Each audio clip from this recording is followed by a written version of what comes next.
and team ben pa and obekasa we impressive with the scoreline on Sukugunya, you know.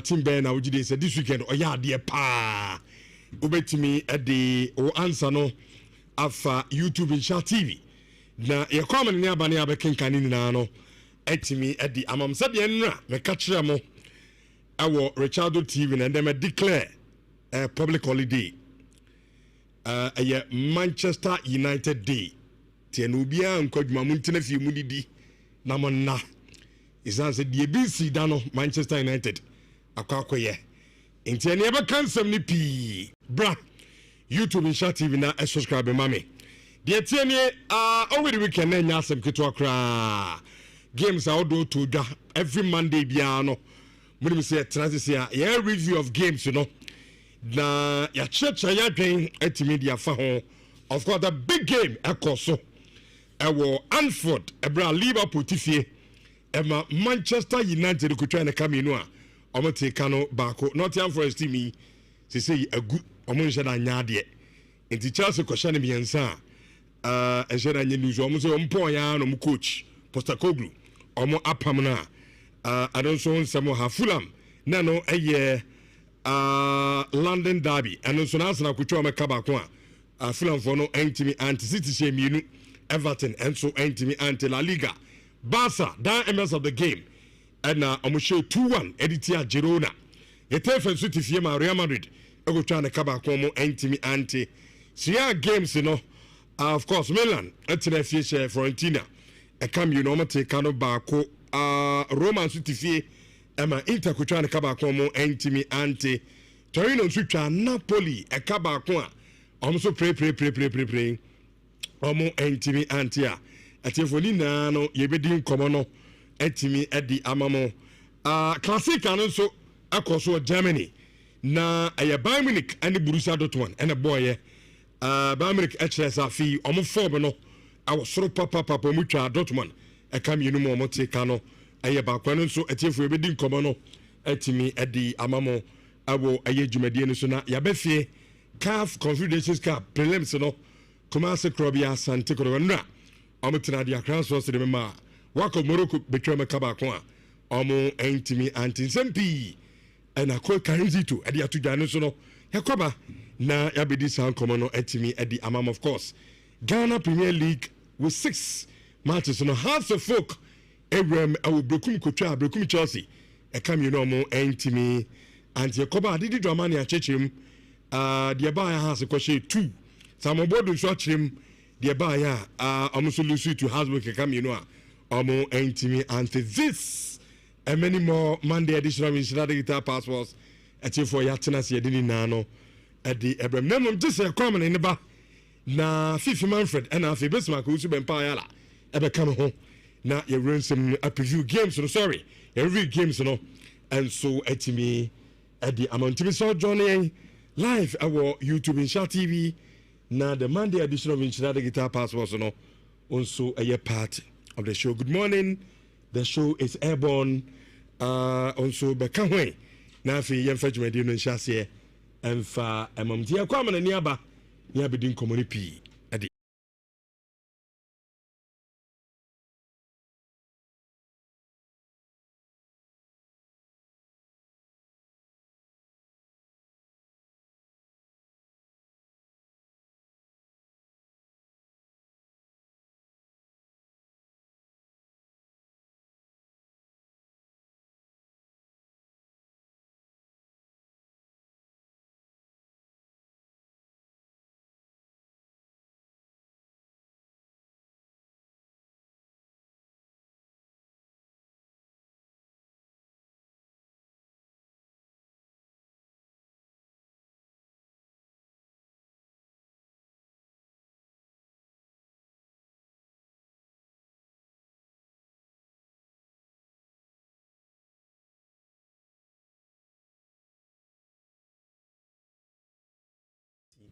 you be in them. And when I say enough time, I can say, and Chibiana first game number be started, so you have to be quick and then talk about the games now as the end. Which, and now I catch your team for say, wow, person will share the French league. Look out for two things. Goals on show only a very transitional, and our goals back. Will be games no able. Now, Rich and now Strasbourg for no call away any Paris Saint-Germain cocker boy. Say, who Strasbourg story that may catch you? Strasbourg was a team now or relegation 2 seasons ago. Before say, Todd Ball in the Baghdad, the Bali Mobekov, Ebemu as together as Blue Cone Clear Lake. A cocoa club in front of Strasbourg as one of Chelsea feeder clubs in France. Which since that time, Strasbourg for the very first time last season they qualified for the Conference League. Very first time in Europe. And then this season, French League animal only at just 1 point of Paris Saint-Germain. And it tells you of the quality of players that was Strasbourg team in him. And then now, Louis Henrique, who is the coach of Paris Saint-Germain, said Strasbourg team is one of the best teams. It was French League and their quality all round. Which and now in that game, Strasbourg finally took the lead. It was Paris Saint-Germain first. Diego Moreira had to take a money at 1-1. Strasbourg made it 2-1 by a brand here friend Panicelli. And then later on made it 3-1 again, another one from Panicelli. But Paris Saint-Germain finally showed that it was at home. The game was too open. The inexperience of goalkeeper friend Mike Pender showed when he made a mistake and then brought down Brent and Desiree Doué, and Paris Saint-Germain made it 2-1 via a penalty of Gonzalo Ramos, and then finally Brent and Mayulu Emma gave a 3-3 El Horo. And now we had two of the Doué brothers not on the field of play. Desiree Doué and then the brother Penny Doué, all of them on the field of play. The senior brother playing for Strasbourg, and Brent and Desiree Doué playing for Tima, your friend of Paris Saint-Germain El Horo. It was a good game. It was a very Strasbourg team, a quality room. Florentine Bacco, Julio Enciso, Diego Moreira, Benjamin Chilwell and Ra played for Strasbourg because he is there. And a lot of quality. A bright friend Mamadou Sarr from the back to front. You could see inside Strasbourg team. But then Paris Saint-Germain showed their mettle. You need the likes of Elia Zabani, who's about injuries. Kakra Ousmane Dembele has not fully returned. A bright friend Marquinhos was out of the team. So the back line, second half in a patch by with a bright friend of Theo Hernandez. And my bright friend Elia Zabani mapped up at the back for them to make sure say I'm conceded him and we're not giving no more boy. And at the end of the day, it was a good performance for team and friend Strasbourg. Which and in Germany, the Die Classic is coming on. Bayern Munich is playing against Dortmund. Our German Bundesliga name. Now, if you look at the starter, Germany for Bayern and which it is difficult for anybody to stop them. In Europe, they are unbeaten.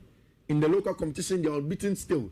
And the job of our branch friend of Vincent Company has been super. But not more so. The quality of our branch friend Harry Kane. On underrated. One of Vincent Company. Vincent Company. Who now so your coach? I never said. Last season, okay. Last season, okay. Last season, okay. Kofi man for Jamie. Okay. I never said that. No, you said it. And where's the German? You said it. You said it. What's the company do you coach? What's the coach you have company? Who quoting me verbatim? Yes, verbatim. I'm not inferring. I'm quoting Kofi. You said it. Me say. Vincent Company you coach. Facebook ni to ha. Na kind we for the member. E bi benya screenshot kwaya man. Na tie for myself. Who tie me a? Go shame on YouTube. Richardo calls Vincent Company no coach. E beba. You see, one of what say, Sabina Kamba, Enzo Maresca. What's your money? Pacho, Kofi, see me. Me say Vincent Company, no. Onyadi. Who's on your coach? I never said so. When you go and end with that out already. I need to know your question and person bizarre. Okay. Who the only coach is our wrong? It was a company that was one of those people. Who threw me under the bus? Yeah, under the bus. I don't care. Now they leave me here. I know the name you threw me under the bus. And Saturday the name you threw me under the bus. But me sorry, Pierre. So you need to get up and walk. They show the bed, though. They show the bed. Said yes, yes, I don't know. Show the bed. Dead into the uncle. Is it the American God? No problem. Okay. Monsieur Aquano. Onyadi, I never said so. You coach. Lincoln, baby. Now, Vincent Company, what do you Kofi? Kofi. Oh, Debbie. Ebia. Me say me jitu. Do under 18.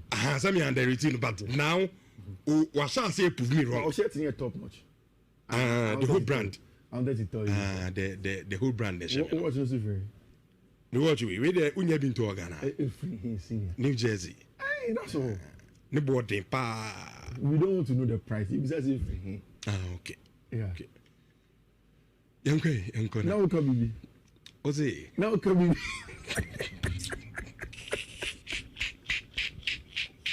Now come here, Mr. Company. Me some just say. Biana mka say onyade. Okay. But now, looking at the result of them buying, both the local league no more bono, any international games, as in continental games no more bono. What you say afedie, adwuma no nsa akukwaso. Okay. When the buying team, how are Germans in the ball, and to say Germany, sorry, Bayern for any game. I want to look, I got funny team deadly. We team at 2 team no on any day, and SMG2 say Ebia can be so many under a team. But now he's doing what? Oh, no, on name Kofi. No, coach did you. I didn't say. At the end of the yastic. A result. It is a result, no Madia. I told you to was my coach. But that is after a year. But starting our struggle, you didn't give him any credit at all. Maybe I'm a cancer and today you are saying, you don't know. Out you. Out you. Out you, my dear line. Say, oh, my dear line, April. You are told your things. What? Okay. But is there a queen? I always say that. You say that. Is a buying team there? Serious. Yeah. Then 5-4. Yeah. I mean, top-notch team. As it stands now, 15 games unbeaten. And like you said, and yes, they are scoring and also adding a lot of goals also. But what people do not know is that Niko Kovac's team, Dortmund, is also playing very well. Almost like 14 games unbeaten.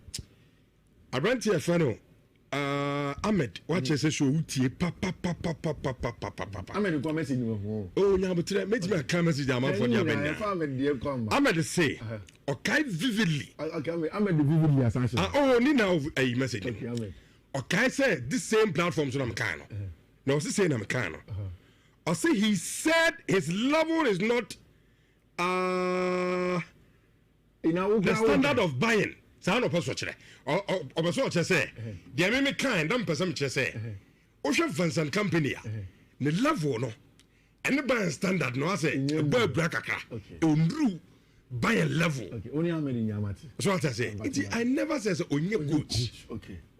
Why? Miss Ona Vincent Company and for man cocoa is in DA. Medapa the bumi. I chose the defamation of character. Me defame. Me defame na. Edemi could now continue service and company. Bankasa am so na wonya de. But say the oya de. I say die. Say the akwani eduma. Especially share ya no ma me kra de. Man do no. The best coach in the world. Vincent Company. Yenko. Washe world champion. Washe world. Ahmed nko message na kan yo. Omo ma kana so man tie show ni.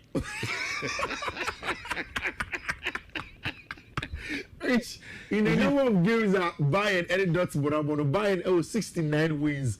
Dortmund any Bayern abo draw 33 times, and Dortmund winning 35 times. So obviously there is a lot of advantage on the side of team my friend Dortmund. And like I told you, a 7 games and more unbeaten streak. Our German Bundesliga anymore, and Harry Kane is on red hot fire as it stands now. German Bundesliga anymore.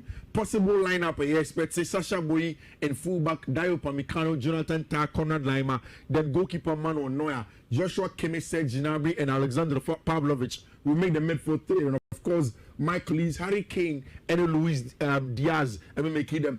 Front three now on quality team, a lot of pressing and counter pressing, a lot of physicality and directness to get goals, and the firepower now when you more. Only say edit the pulse and the calmness on the ball to wait for runs in behind to exploit spaces. Whilst Luis Diaz will come back to do the defensive job to help the fullbacks and also run the channels very well in terms of the directness.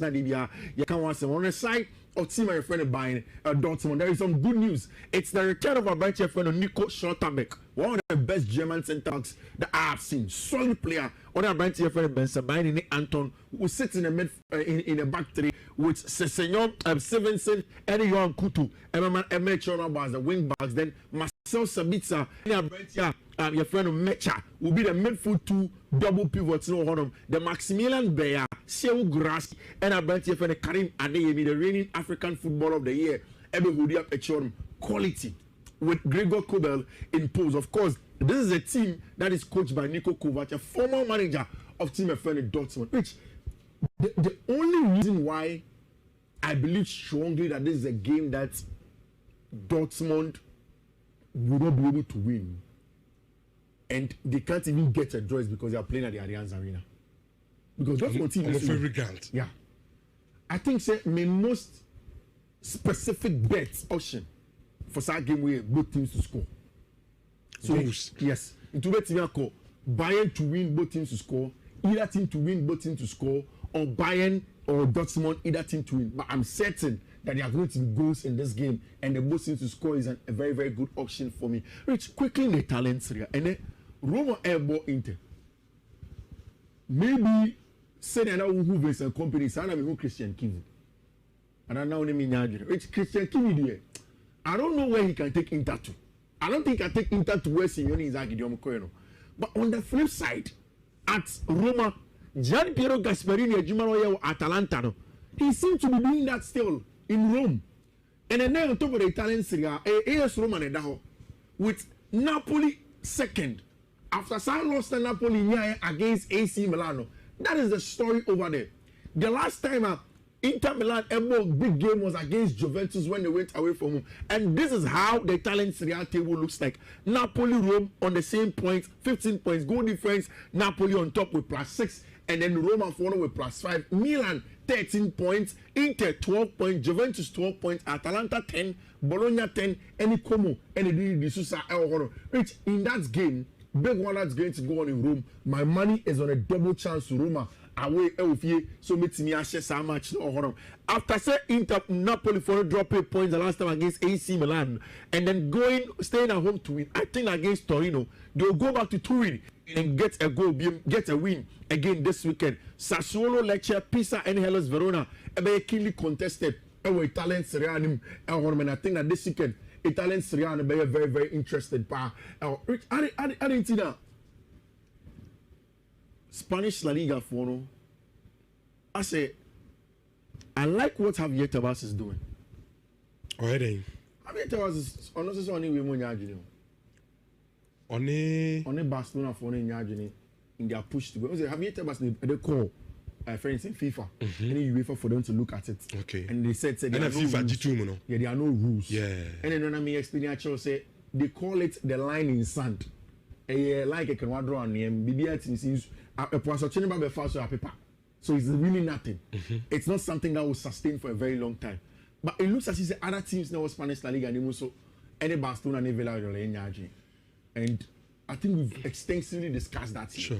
And now saying now only Andy Ginecan, Oviedo for any Espanyol winning some match by 2-0 at Oviedo home. But then at the end of the before the game starts here, now Real Oviedo for any Espanyol for any General Omoka said they are in solidarity. They don't want to see La Liga games being played outside of Spain, something that they want to do. Rich in the Spanish La Liga. But Rich, it comes down to money. No, Kofi. Rich, we I disagree with you. Rich. No, hey, Isika, Mijitum. Be league near ebo. League na ebo. And running say, we be bohum. Na msumenya kwa kubohum. Sine be ayi na benya a level playing ground. No be enya advantage of obi anfa nko league no. So now also very game as enko no tenafie. Ebo against Barcelona no. On for game nko US. On you obi afie neutral grounds no ne Barcelona nko bo. It is yebo wie na with Barca ho din also akobo Villarreal I will neutral grounds no. It means that my Barca ho din at the chair Villarreal. And as I say, my Barcelona why a day at the chair Villarreal no. Oh, someone the advantage. So when your points they are crocodile at the chair the opponents are not in the same league, which I disagree. Which have you listened to Villarreal? It's not fair. Have you listened to Villarreal's? Almost a day. His explanation is where, for me, I understood that it will come down to these things. Villarreal, for only say arguments now making or to us here, no clear. But almost as a club, Villarreal, Oshe, head to it, and you can check. They don't beat Barcelona when Barcelona come to the Ceramica. Because the president also says, they don't get any advantage. See, they don't get any advantage when Barcelona comes to the Ceramica. Barcelona beats them there. But on the flip side, only better results when they go to Camp Nou. And so for them, that's not the case for them. And this is what the president is saying, is both of them, Villarreal and Barcelona, they have a huge following. Miami Krumono. And they feel like a home game. And they want to play one game over there. If both of them will agree, if Barca say all agree, yeah, then they can understand. But once Barca have agreed and they are going to share gate proceeds, he thinks that there's no problem. Which I agree with the integrity of the game. I agree with taking the game away from the fans. Because to be very honest with you, say a league game there, then why are you taking it out? If it's a cup game, perfect. Say a one-off final be perfect. Now they call Saudi Arabia. It makes a lot of sense. But I'm going to play a league game away from home. I understand the conversation around equality, equity, and but then again, Rich, at the end of the day, they don't even have that when they play at home. And for them, they'll choose the money today over whatever that you are calling as the integrity of the game. We league. Say a cup game now, they call outside Spain. Any problem. What I say, but this is a league. Oh, come on. And I FIFA is what they are to win. I'm protesting in our which Spanish Liga. Real Madrid that's obviously with 21 points, Barcelona 19 points, Villarreal 16 points, Real Betis 15, Atletico Madrid 13. Any team, my friend, is Sevilla also with 13. Which you said the last time that you don't think that the injuries at Barcelona will worry them, especially against Girona, right? No, I never said that. Okay, what did you say about Barca injuries? So I said I confirm. Oh, Barca players, no. These players, you see, I can understand what Obia say. Oh, na Lamine Yamal in try Barca for Neka, but the official statement for Barcelona stated that Lamine was injured. So we will work with the Barca for Neka. Can show your number one account radio station. Yes, Santimanante at the Atuminiano pay. Yatana say, Yadan Crawford Seminole, and at the Yakata say, live, our YouTube. We'll call YouTube and Insure TV, our YouTube and Unafe, a honorable comment, at the Abanebe Premier to making Kenya, at the Amana Yamiani, Anope, Minyananka, at the Incamino. But Obey and Deja, Manchester Quack say, hey, Azambani, Liverpool for Quack of Fast.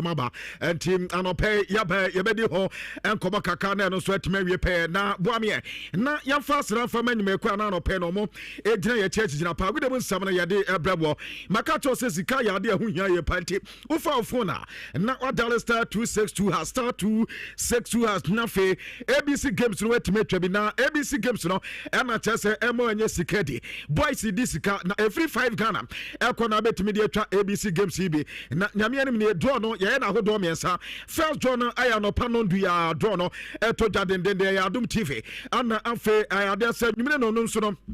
And also second door no ebeto janansa nana enyume no cross no another door so to me ato jan 244 na what dollar star 262 has now fe ABC games no to me twabi na yanka say ABC dia ana wutusu 3 letters na sa 3 letters na door no na 3 letters ni na pm when this cap so edi na o letter ba ko pm a 3 times mistake ana face mienu pm 8 times mistake me answer ni na pm dia 200 times mistake na test so no when you see Kedi into Ubetwa a game party, and your ABC games in a mekanfo at the Amawachisha with those winners can now work of Franco to the enterprise. Wakwaje mobile phone e kamesa say woman do the original Nokia phones na dia ba wo pa Samsung quality one no wo makwa fa dia ba iPhones no won sa ebetimi account de the smart TV and so about Franco refrigerators after the charge freezers so about washing machine microwave and the blender nyina Franco ana akwa fa e dia ba e ba CCTV camera and na akadia nyina so makwa fa e di aba aside that na dia ba comedy home entity man pa ya say wo to bibia wo digital platform platform no so a 40% discount ana Franco enso edi ma no pay we betima from 0245 316 969 answer 024 0560 684 147 na when Franco trading enterprises no etimi edin komaye edum baby bia benyo mo elho ejaba juwa si chompacho shop no ba ko elho ana fe challenge bu shop nche hon so no wo benya ba ko elho fe old IMCom eno so ba ko elho na ye ne ko forknick ana edi edimhwe na new kid chance no wo benya Franco trading enterprise na fe yetimi ahwabom kama ena no pe wo mataro mamo eso asene performance ya kwade nsam edi eba baka cho se MTN Ghana ase omedi free after one edi aba wo be course am wani age na free after one MTN enso edi aba ofa phone na wadare star 550 hash star 550 hash na fe wo so no what subscription and the first 10 minutes ye nya 2 wi ade aka bia no free bonto wo be course wa bre na wunya problem bia no edi MTN enso edi ema star 550 hash na fe what subscription no edi ahwim kama ade aba ko asa no pa bia no wo so de bisa se wo pom te sen wo pom de na niam ekoya na ekoma se pom de nkoya dia edupom me kamfo dia ma no kulun Ghana limited o medo aye friend huntu capsule enum aye meme do abo meme bia for urinary tract infections we be ma tajo so tentamu jo so woti ya e be mama wedo aye huntu capsule na be boy pa Dr. Akato se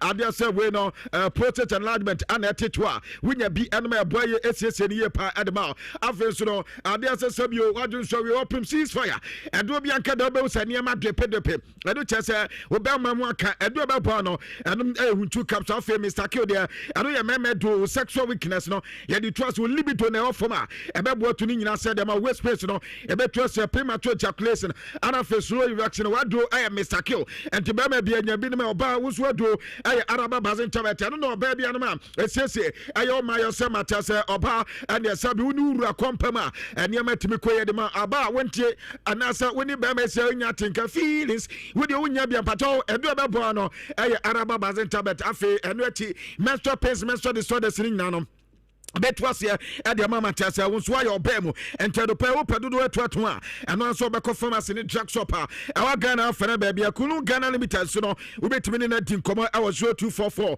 275429 na when you kunu Ghana limited no pay be na face wetimi no mi biye pa na no etima bon pato we ni sade high sense as man can to say dem say dem ono na ebo wo am wetimi say with them na what the television set there ban pato ni TV no Alexa television and face all compact television na wetime ado de refrigerators and so aba ana features freezers wonsa ebe kan de open air conditioners a womo ana akwakofa bo papa no enso aba afi eba no air gas cookers ne washing machine smartphone sound system water dispensers eba no microwave blender kettle ana cc adiasa iron air fryers womo no mede papa no edi aba re iSense no iSense de Ghana fa na ba bia no adiasa omusu showrooms ne bi ho na wakọ omu showroom na wakọ akọjo ne ma kame say 6 registering na de baby bi omo bo ho emom no ko gwese wi joma kambom eno no wo benyo mo atakwa na afa takwa de wo ko mankesima eno central regional fe voter region eno ho hwai ana isi region omo de be piem ewo ekofodia wo ko brun region eno yesunyane ana fe brun isi etachiman anso benya iSense omu showroom ni be wo ba sante region so de oboase ana fe kumasia na kumasi de edum baby bebre wo benyo mo ho eva de teni edum post office ncha ho eno ba ko ono de wani chemu anso otano so ubenya iSense kumasi sitimo ubenya iSense enso na fe wode wani so achemu otafo eno so iSense abo ho na wakwa kwajo ne mapa of high quality mom very affordable na enkande baby bebre wo kola pasa kasoa eno wo mo ebo ho na fe wode wani echebo awo aye wasismo awo tema ana adesa bato na dansoman kanesi atimota ubenya iSense wo mu showroom ni bi numbers ubetimi no matoka 030255 0000 na fe when iSense and so to me I will bomb your partner adia ba kwa ya manika asa bata no mema mu aye kitches wa kama as I say na diaper no do na ba be de papa no aye floor kids baby diaper and your diaper the ba koda na boa ma koda no etimi dai pa na we o ma ye maximum absorbent ti efan so ye na se ekoma se mpo abofan kwa ba junso agunu anya de se jununu bia e be kana ba no num ni nyina ma na kwa akodi atire bebre ama akoda na timi adaye pent wo your batan na we temi na pɛ diaper papa e de abo ba na dia e flower kids baby diaper na meka fo e de ma so the diaper so bo ba na rasis agun dia ha we de kama pa we de bo na rasis free enta bata na mama mun sanka me de delta paper meal ana akwafa dia ba no mesa betima fra so aye 0243 053 na fe mo so matimi enya bi ato na eno so atimi aboye pa Chelsea ed made for me offer no edi aba na Chelsea made for me offer no wo fa for na no dial star 530 has star 530 has na fe when your package kama data wom course die wom and to betime din komo betima browse na da wo so reach out to customers na eno so atime boy pa and to be di djuma ba course a Chelsea made for me offer ana chase eno so ese wo so won sakana kama edema promotion as you see anu nim say royal foam as a mattress na papa pa ne de o makate ana one some mattress bi o abeda so ade betina wo poso nyina ya wo ya wachi bremu eni etutu ni ade e ba say adwene ye pa beda mattress a doctors fo nyina de atum say kama dia royal fo e dia bo me de royal mattress de aba na nim say student mattress na bi okay chemiye pa esi enam azukufo no yatete mattress ne buo no so de amama 4 inches no isi na 350 Ghana pe ana 3 inches no 320 Ghana pe na wate na wa use na ani giseme wo mo yese uto ya na yasa cho free pillow de account self na wo beto mattress na school ni wasa akwa to pillow de aha adenti na nkonkoto royal foam de no na fa wunya free pillow e buo no so wo fam ye kama na de comfortability no de stress free mattress power pardon no numbers we betima first na wo so wetimi enya bi etoto no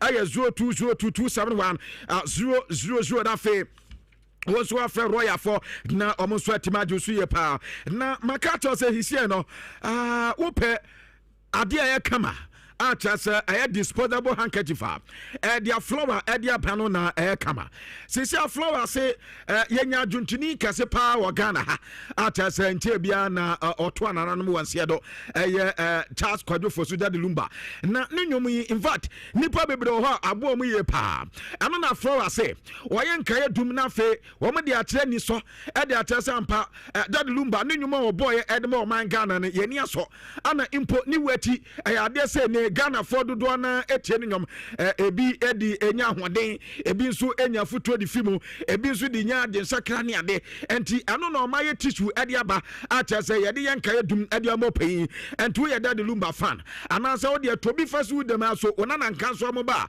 wo mbisa say no opai hwan fo nyine atom so ye nya dwuntini kuku dem bi a Ghana ha aye French Charles Kwadwo Fosu wono oda ho no na ebro ko ne kreti ana cha say Ghana ye nyina ye bibi edi aka no enti ade say ano ne yedi tissue edi aba ano ya flower tissue ento to ya to de Lumba da ho boyi afefasu office fasu dem ana say ene ade say enewu party ase na de bia sisi o kam na ebi so na no so atimi aboa eno aye de Lumba da ho nti de he wo wura fi flower ne kra de wo so to tissue na de Lumba da ho he na wadwo de na ya kama no mese betima freso na wanya dodo eto ye 0242 2788469 na wo so atima fra wo ben share from hanso na ede wo pe mako tasen kra benya de na eno nso atimi aboye pa we di nyuma eko ni afoforo nka ye pi na no pay wo mu ensom so yasene gudie mu nsem na no pay yatena sia ye di edan wo ewe ya sisa wo do na ye kwa mo na ne na ye ni nkoma kakraja ye ben de Manchester United akwa wini na wo mu mienya so Manchester ye wadi nyakopon ya fi bia san Manchester pan ko so Liverpool for pa well but Chelsea Premier League na no da yati Northern Forest and ye yomu hu adwuma ye pantana miensa and ye de ma Northern Forest boboko no Jos Kofi Champion enya go Pedro Neto enya ne de Ansana James and the back account intana miensa Chelsea everybody tia Northern Forest and Sabape and so esi acquire ja Chelsea de way de esi the record na ya ni edi ni no da CSN the record o Man City boboko no wo musuchi Everton abom intana mi no ama Everton and Timante Allen Blue Talent ono ana enya ayesa 2 goals no adema Man City bobo konosna ekwati Fulham ebo matra bakom Leandro Trossard ana enya goal ne adema mo Aston Villa anso kwati Kudus Mohamed one ne Tottenham Hotspur ene ahaya de na haya mre ye na Branton din ade aye Rogers one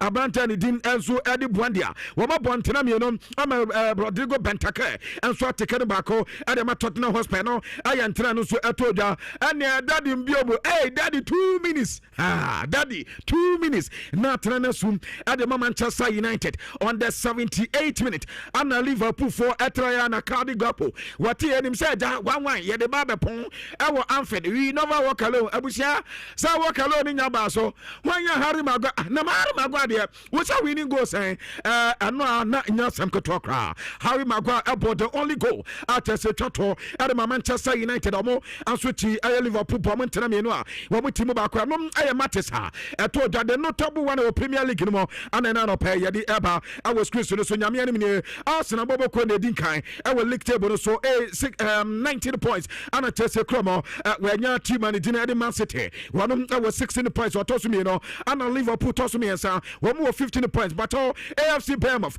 and soon our 15 points ha ye net Chelsea bobo ko na one some atosu enum one our 14 points but the answer none of the there City bobo ko no and Antoine Semenyo eduma no mo ye kama AFC Bournemouth one more answer about 3 goals and Chelsea nya sam kotokra abo na Chelsea one su game to the say about international there Erling Haaland 11 goals and the Erling Haaland and Antoine Semenyo munchen here Antoine Semenyo atosu eye bienum our players so mabo goals do our Premier League no 6 goals ana Antoine Semenyo ana afa Branton Jean Philippe Mateta woko nasa assignment baya akoda ba ni jano so asore nano da ene entrena no toto ne yira but one of 5 goals ana enya Danny Welbeck ono anso 4 goals awanya ayetedi na Anthony wono 4 goals enya Igo anasa Igo Thiago wono anso 4 goals ha ano Nick Votamendi wono Newcastle pato player no mo fa no ebese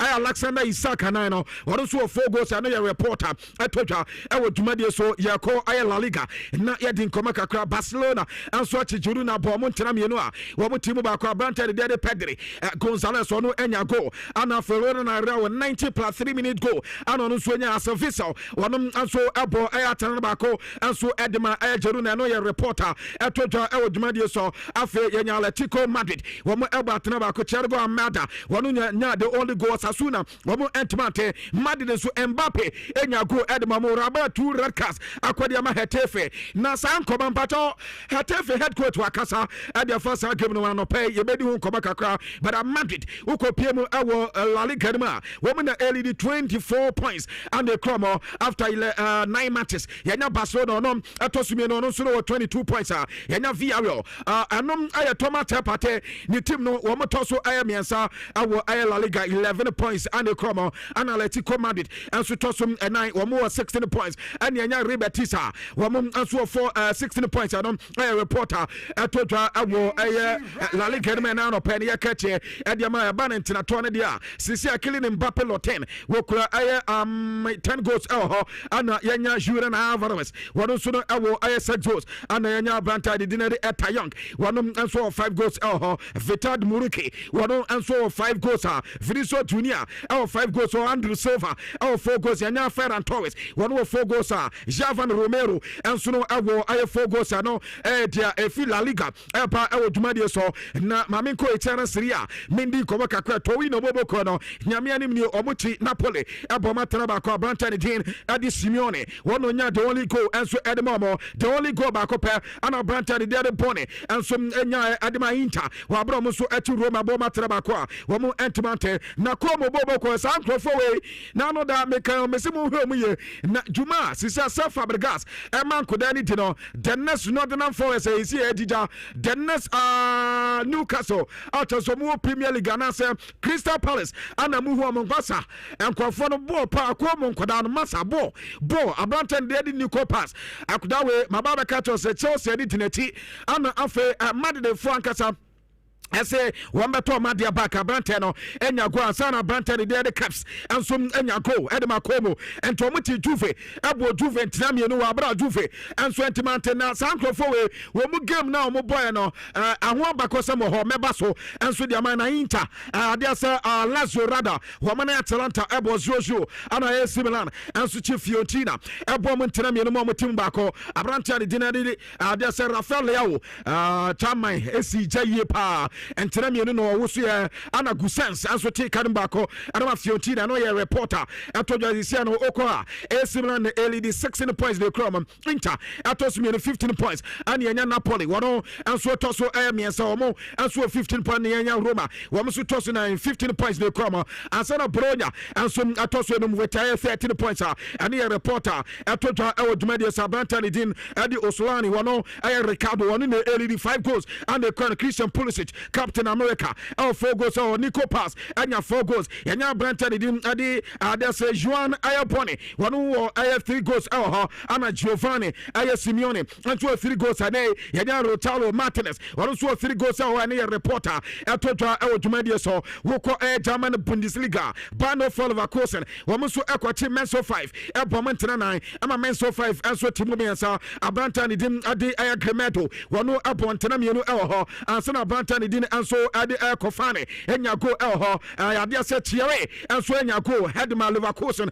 Bobo Korano Yantatwa Etodo Oko Albi Leipzig so I was 2 goals ama Hamburger SV woman so Etimubako Adia so Musun Tinatono and Yamansu Ekoye de Mama Brantani Din Adi Bomgata one sum enya Mpato Bungadna Rada one on a tessa Abo ISR Intratomi no Adi Emma Uko Bayana one sum Abo 2 goals Yenya Kane enya Brantani Din Adi Michael Elise one so Abo 2 goals in Elho and Sana Nhyira and Point as we take Kanambako at the moment Classica at as a total our German in Sababe and home commando SC Etia Sisiano Kobayana one our 21 points on the LED Yenya RB Leipzig one more 16 points on Tosumino after team and team and this took at Atosumiansa one more 15 points Borussia Dortmund Atosu and 9 one also 14 points Sisian Leverkusen and Atosunumu one so our 14 points and on Kobaka Kwanswa a free German Bundesliga at the Barricade 12 goals in the Crown Massa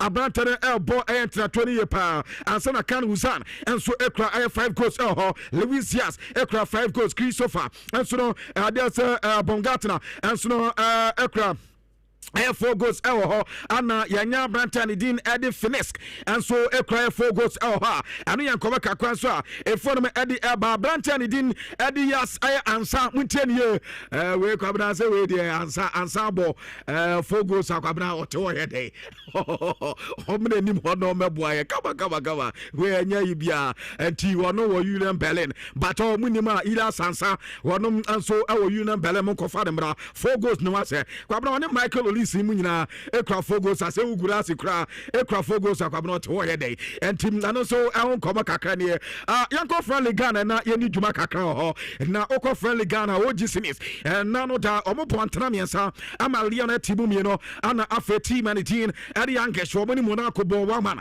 ana yenye Olympic to say hey masefo de kwabna entina tondo mu bio mu na mo sa Messi Greenwood the hono de record no na wo de meba Messi Greenwood record no so 4 goals na time and boy wo mo tile half the day are you former team no wo mo tomo pom ntensia amata so mo so timi mi no na Olympic to say mo teni yo enye PSG ana LED friendly and table no mo teni yo Olympic to say ana LED with 18 points ana PSG Atosumieno with 17 points. Yenya Strawberg Chelsea. Wamu team back no. Wamu anso our 16 points. Wamu tosu ayamiensa. Ana yenya Langs Bobokono. Wamu 16 points. Olympic Lyon. Atosunum Elho. Abrantani Dim anso aya Joaquin aya Pinatelli. Wamu our 7 goals or Timisa. And Yamana Ekwe Kama Adema Kodano. Ansana Mason Good. Anso Ekra 6 goals. El Hansu Fati. Ekra 5 goals. Elho. Brandon Bakola. Ekra 4 goals. El Staban. Lupio, one sort of Ekra 4 goals, Frank Maggie, one Ekra 4 goals, I know Eka Kwanswa Etota, Ewo Tumedia Sanano, Penny, catch it, and away from that, the ending Kobaka, and not Menko, FIFA FIFA U20 World Cup and also to Dodim se Morocco o match Argentina for ne diomasam e dia momentina mienu ana omo so ebo masa na ejane wo so de pa 2 goals straight up and now there's Argentina and so etimi ete Abrantani Gini and so edi Zabari wonu anya go in fact 2 goals ni na koda no ana toto Morocco for masa ejane omo so mu and go for the year duma buta na unim so omo first time U20 World Cup no omo so atibini na omo ba ba ya bibrem team Africa team omo to so mienu ata so omo so edi under 20 World Cup no omo omo di kan edi 209 Ghana since Ghana di no na ya ba na under 20 since 2005 na African nation bia na African country bia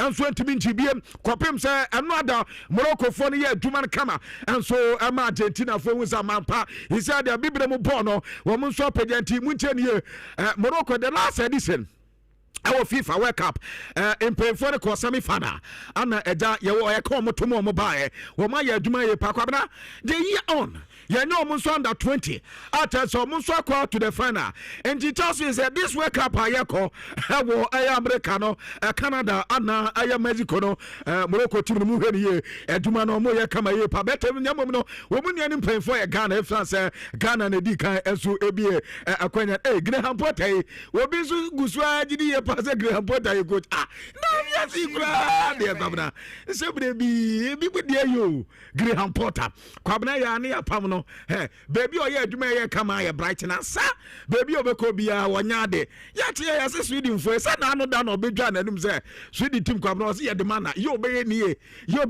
na minim se omo hwe no boni bia ya tie ya se Sweden fo e de adwuma na de amana ane na Graham Potter say tio Graham Potter boss ni I say together with the players I want to make the fans dream of championship summer come true kwabna obaso say is had their fans no munya no was hand the baby into no Graham Potter was say Johannes so okay oh yeah and he was he say the Sweden team ni there ya can say ni samsa o ma fan so o me coach emom no ba beboa ma sisi Sweden ni je asan ba hobim nemom two matches bi won anim anu ya Switzerland ana for Slovenia kwabra so timi we ni some matches na playoff no to the World Cup no kwabra obebi enti eno na ye Graham Potter na obi won to so 10 kra went man to so ya pam no na odi was open World Cup qualification said ni ani anyu posta kogro akwa we so yobes wodi adwuma man no ase me first year me nya de o second year masa meti trophy de amo sisi ana kwabra evangelist Mirakis say ono on second year bi azem first year na 39 days or so on pass wapam no enti Andrew Postecoglou Northern Forest wo mo chese anya de so metima na ya adwuma no 39 days wo maka no tokra na where the first time in history see ya de adwuma de ma na kwabna ya pam ne ntam kra na uko Premier League no mum de anya ono kwa bi edika wo dada na mum no wababa toso aye mienum sasa malada so okwa lisi na ntakwa 30 days wo ma de pepe hey, good is what. Days baba penny a pump some allardyce. And Andrew Postecoglou did 9 days about account. Why are they pa? Opinion dinner did last red one day at Tekra. Tartan Quabna on also 40 days in the end. And a Javi Garcia so on also 69 days. And opinion didn't add so on also their Fulham 70 on Monday and day. And Tiano is some allardyce there not as a record. Sunday so send down that I say a tough game. No, your friends or Mumna Omra Mehemu. And your money di jogging, a comrica coba, you in a cutter, so where the contraband. Yes, wonder. Jump for weird on the holy pop, as what I say. No, Mamma, Miricaya. Over me to a cobay. We are changes to us and got us as a governor. Yes, and they can so Nibu for Papa because Quay had taken a tough game on Mufaso, Edin and another say on Sunani, a dear cry, no reporter. And to the David Alaba, so dear, what is a West for fun, and I know a planning. So as I can who, yes, was a Gago Prap, and he almost on by a feather text no man. Say be a mad there or more subscribe matches on.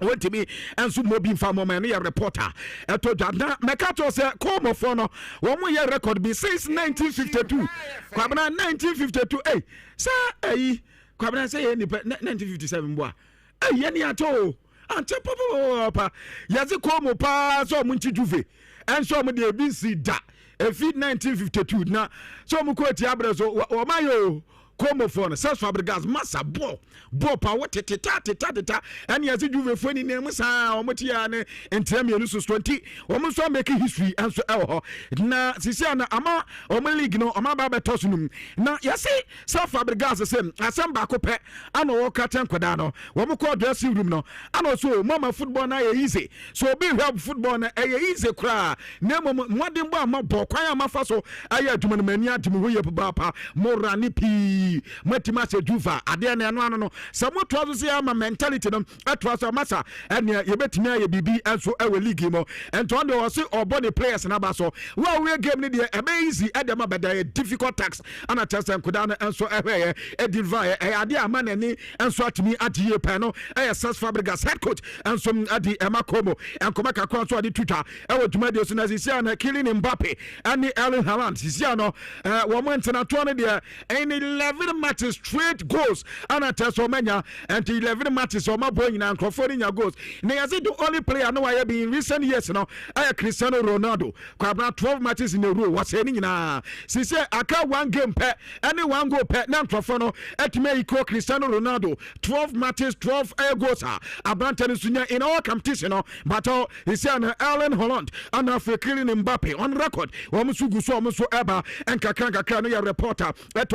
Media so na Samori makazo so enya bia he na no he o ka che so no he yenkasa Grimsby dia ni ababet na ha ni e ka Grimsby ni Grimsby asem papa se yenka mo bia nche se sisi no o ye record so kwabra mu coach no yesi upe aye coach waba Premier League ni ma team a wadi aye league ni dia sini na so wakwa we akwa se na say last year we be the same thing ana this year so wasan ye bia against Liverpool so and he said the time and the o hackers for kwa yesi coach no medical ye be Carlos Lotipe and Mano Pellegrino omunso ye coach sa omu history awo Premier League mti ye nim se kwabna dia ye hwofofo nim dia amoru betima ye adwuma dia na ano na sisia no Liverpool fans so 4 matches in a row omunso sisia de minim dia si and no anso mulusu kwa 4 matches in a row na ade se homo anso pa since November 2014 and ade se Liverpool boboko no abo 4 matches in a row no malusu ni nyina enti nkoma kakra ni ani ebisa second club say papa e say ebrebim Manchester United de adwuma de masanka brabeje na fa satam na players o pa no so players be say that project ni nya papa ani ebisa say project na de ntina nya papa also ha be say omso mo di player we aba yakoto we ye di we aba hwan no mo di no ba kwabna popo be ba hwan no mo di ba Cristiano Ronaldo ba o di kwabna omo paso mo di players ba na enyi mo nya football na Manchester paso mo di ba at a time no ono so ye football coach o nya players coach ntino o head dey na project ni sitena o be for Manchester United na nya dey say eno so be boy because some players na Manchester for your madden say wo mo di o nyina ba no eno nya dey no Shanking Club na ye na dey so person ba be o Manchester United no ko ba kakwa so to dwa awo adwumade so na kwa brother fast record open be bia La Liga ni na benya no o say Hetefe o mu player ba ko kwa bra player ye di ni bo huri o nyante o ka te ko tizo o be kwa ko bodman kama pa adi ama mo kwa 75 minutes 24 seconds na ye di player no adi ne ba o Roma 1 minute 26 minutes 1 second kwampa nu ya haya player na di record abante di adi nyom na kwabna ya si na se di na nyom dia o be dey ya so mo de ne ba no ana ya si Vinicius Junior ko Joseph Valdez no kaka just step change na that's minim se na step change no onim sa kra no ha be di record dia enti Valdez say abasa pa na osa ka che se masa concert to bobo we nye problem bia ya na ba we di record bobo na mo wene na nya asem kra ye team we anka sanka ye de players ni nyina na ebo Madrid nanka ball na na ebo tiam no man wan anti kwabena coach this in fact on person obeka so mawi o de nemom sort of players na ma Madrid de team show mo sanya pa se Madrid record na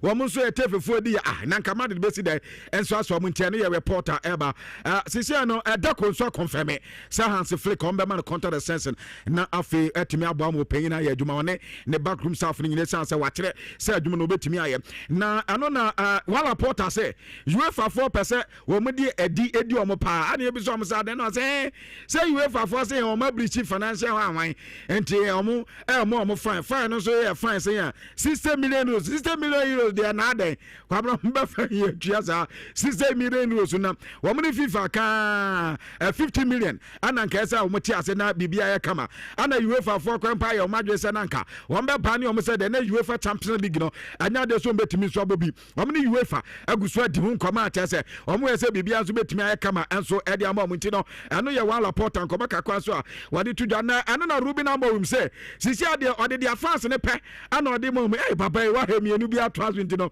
kwabna o sisi na eso onya 3-4 matches in a row win kwa na aboama omo Grimsby mbufu ye eno omo Brentford mbufu ye kwabna ambo so kra etimi abo mo ho so na no so etimi abo aye pa ade ne ye bisa Hans Lot say Argentina will lose against Manchester United and was in Crawford so long ball so muntie ni o sisi akwabla Liverpool for na to mu post almost long balls no muntimi coach neka coach is long balls and afa ayi woni team omo block ball tentam say omo leave spaces akwabna low block teams no kwabna say ya omo boy dem panti wo hemu din a na chese ema omo su elusu omo game against Manchester United intino anu ya nkoba kakwa so etodwa ewo ejuma de so na 1 minute akande kwabna de tie opinion ni dia Xavi Alonso say on person obete say omo kasa man de depend ewo Mbappe so ozi kwabna behind the scenes no players na adwuma omo ya say Mbappe timenya bia he no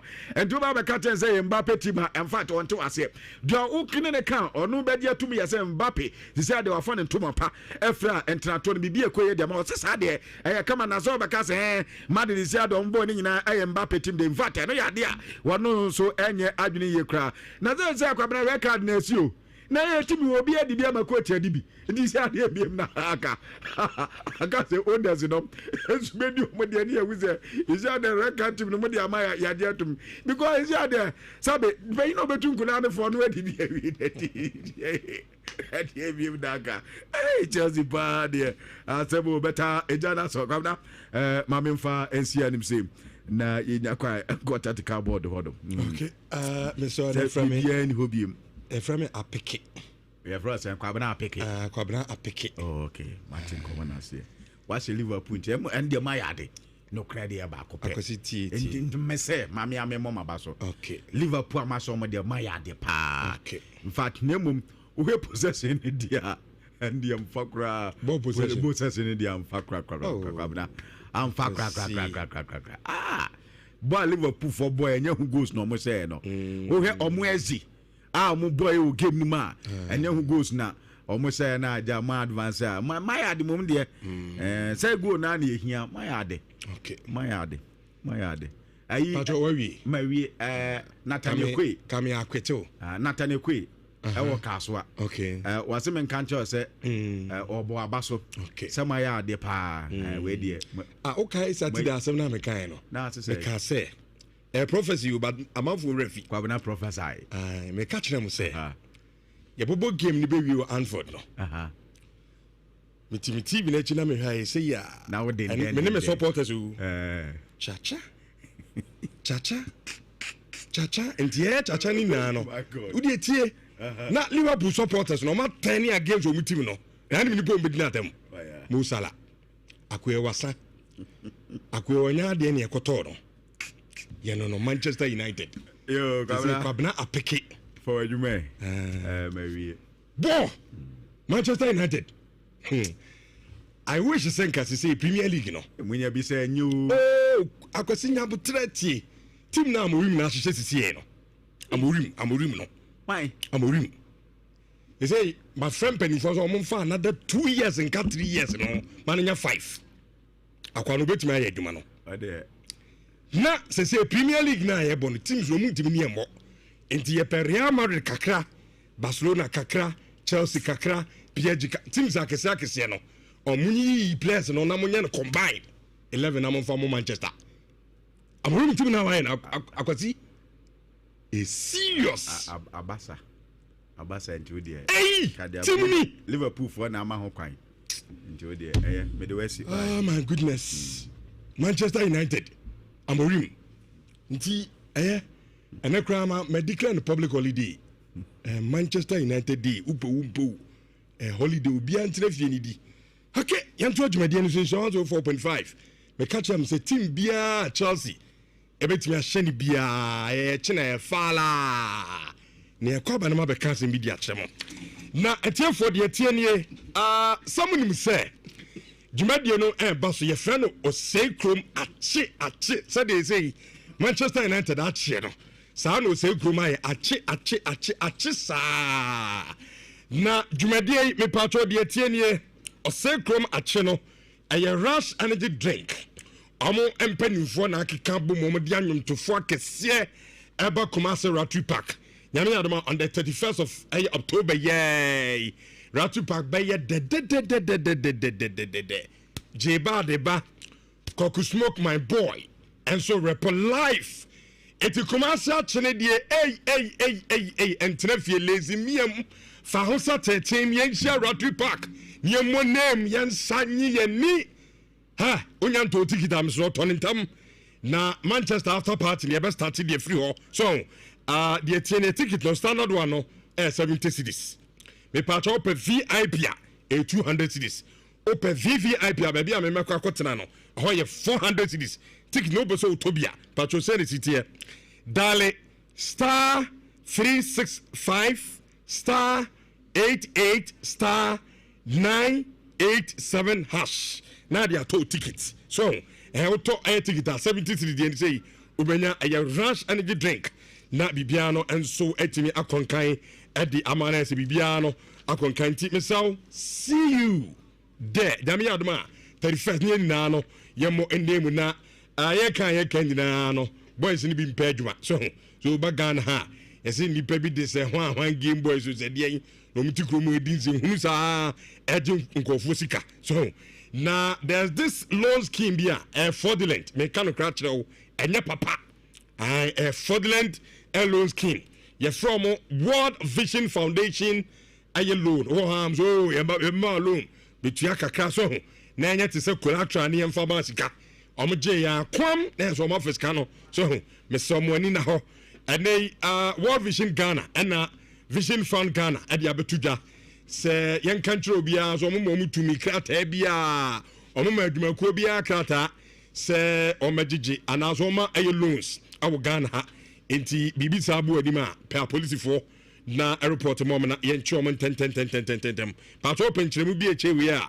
050982 0509 sorry 0509823962 eno eye number obetimi ene omo edin komana se bibia no aye kama pa enso ade ama ya so we de el say etimi ebo yenkwa ho ban so yenuma duro na yade a hyehyehye ho ni dina no entu ase enso information say enipa wudodo bo ha nipa yi on sheda ntiso ayare da ho so isan say ni aye die yensu aye nom ni dina no enye papa enti wo ha numaduro bo ho ban na yade no enso entimi enkun efra na de tie nie oyo obi a diabetes awo so BP sanso na infections how pa edura nyimra nkofo adan ankromu yi o te kete so saa na ade acho so me patcho nso mi ade ya pa koto kemfo se ba mesha me patcho liver obrebo no ende udi agredo be ko fast it patcho e kemfo he ba mesha ena no pe me kemfo dia mo bia me kemfo ma ni bia o de efia yi ko ne e be chance ya bo adanse ni bi na mo so man kasa matimi atibi kemfo so no e dra chese eyi nkonya ntimi so kotobi oko Fredimens Colina Kabme Giligo Pharmaceutical Santase oko ebi ho konongo brokum nkoko sunyan ho na na dro no ebi awo mpacho frɛ 0245 455 0245 455 740 na onso watimi adwo de kama pa Alaska Star Enterprise de wako high dan wako new office opeso ku sisi wa ofie na wasie wie ni na from hall to bedroom o kitchen ho dina so obenya ho niama awo Alaska Star Enterprise na so onso watimi de sisi aye demo ama efie ho atimi aye fe pa enema ka se painting no enye se yenye painting bi yeye na painting bebre na se so ate uruma de kontia wallpaper no ya aye 20 years ni actually still na no na so odugu on ho den yeah the infedi open blanket and material one in na no ebi ewo ho sofa cover decorative watches plastic wardrobe so artificial air grass no ifa bibia wo de be say office wo ofie o say ban FM you need studio has the high fin na about 95% of niama edisi ha no ni na efi Alaska Star Enterprise and it me no kasa ya Kumasi eye adum odi also premises anoche plugs anim on boss FM hona ho no mo and can form on circle tiptoe lane na mo no mo link komo 0256330075 flowers papa ni na no omuton bi awo ho ma yenko Uniat Practical Institute na yenko sua de ade na yenko Uniat akwa computer is a computer no pe umpo abeka nipa ho ene aba betena eno nti na so ye graduate na awunim computer mu be den so obenya adwuma enso aye ntimi sraw abi kura na oda so ko school when your opportunity so say wo fie munya MBA school so take the opportunity now so akọ Uniat ekosua computer na ebetimi aboa wie pa courses ni bebre network and cyber security engineering no so wi a ubenya adwuma SCA design technology with drone piloting and also ubetimi anya adwuma SCA software engineering computer hardware and mobile phone technician artificial intelligence AI nina yebetcha data analytics nina okọ Uniat na so no wakọ akusua bi na asɛmdɛn sɛ sɛdeɛ wa wopɛ sɛ wokɔ school ni bia yɛwɔ ɛyɛ akɔnya awɔ hɔ obi wɔ pɛne regular obi nso pɛne weekend because of ebia wɔ dwuma 70 obi nso ɔso media nkamenya na nwumene a ɛna mepɛ nwumene nso no wobɛtumi akɔ ɛnea wɔ ne distant class woyɛ ebia pɛni na ɔso pɛ sɛ wokɔ sua bi a ne nyinaa na akɔnya ɛda hɔ ɛma awɔ Uniat Practical Institute na sɛ bibia no ayɛ kama ɛdi ama etiefoɔ mepatɔ yɛwɔ Kumase sisan so bus stop ya odi osi bus stop a busa obia mespa chire ho ha brosan fe aho ɛna ɛyɛ Uniat from mo ɛwɔ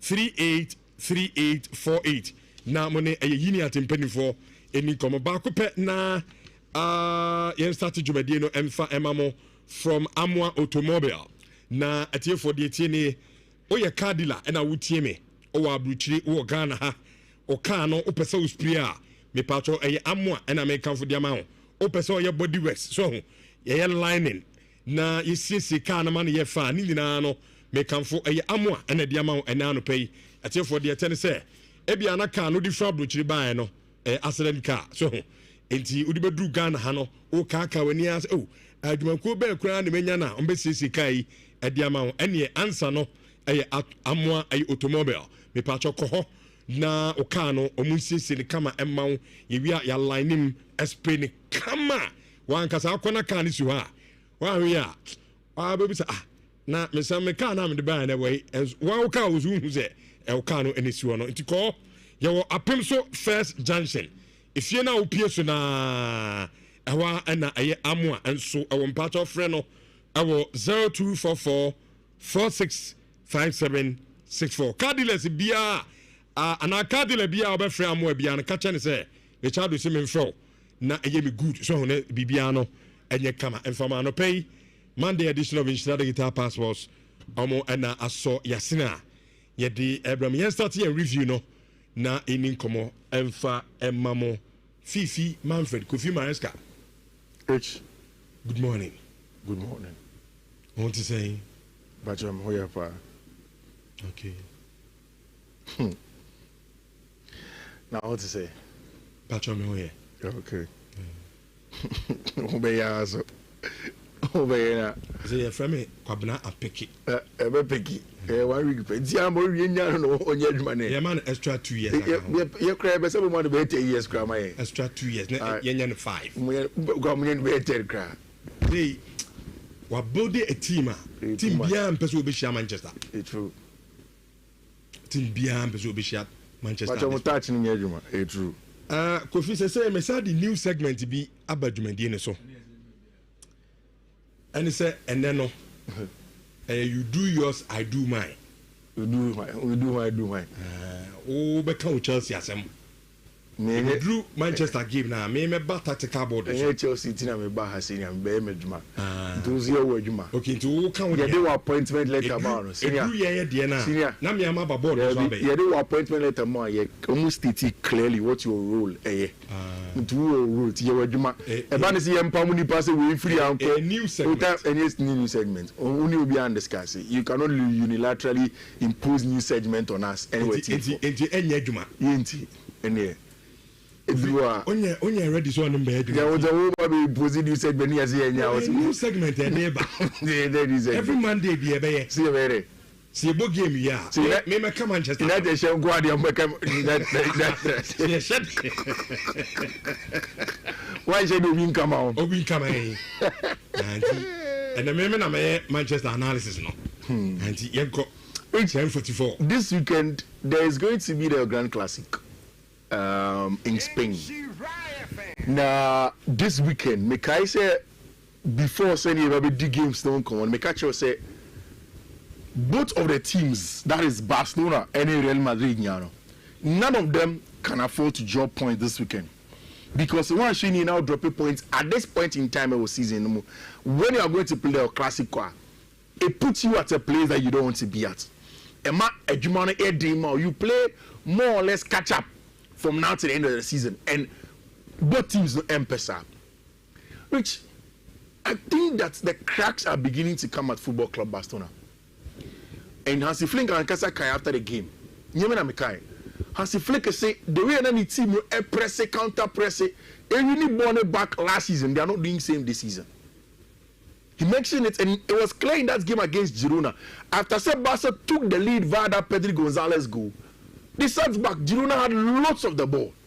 If you didn't watch the game, they controlled the game for large parts until they got the equalizer from Agbantia friend Axel Witsel. Then Barca had to now come and chase the game. Now the man here didn't cry and say, when Barca were chasing the game, now our key players, they had to take them off.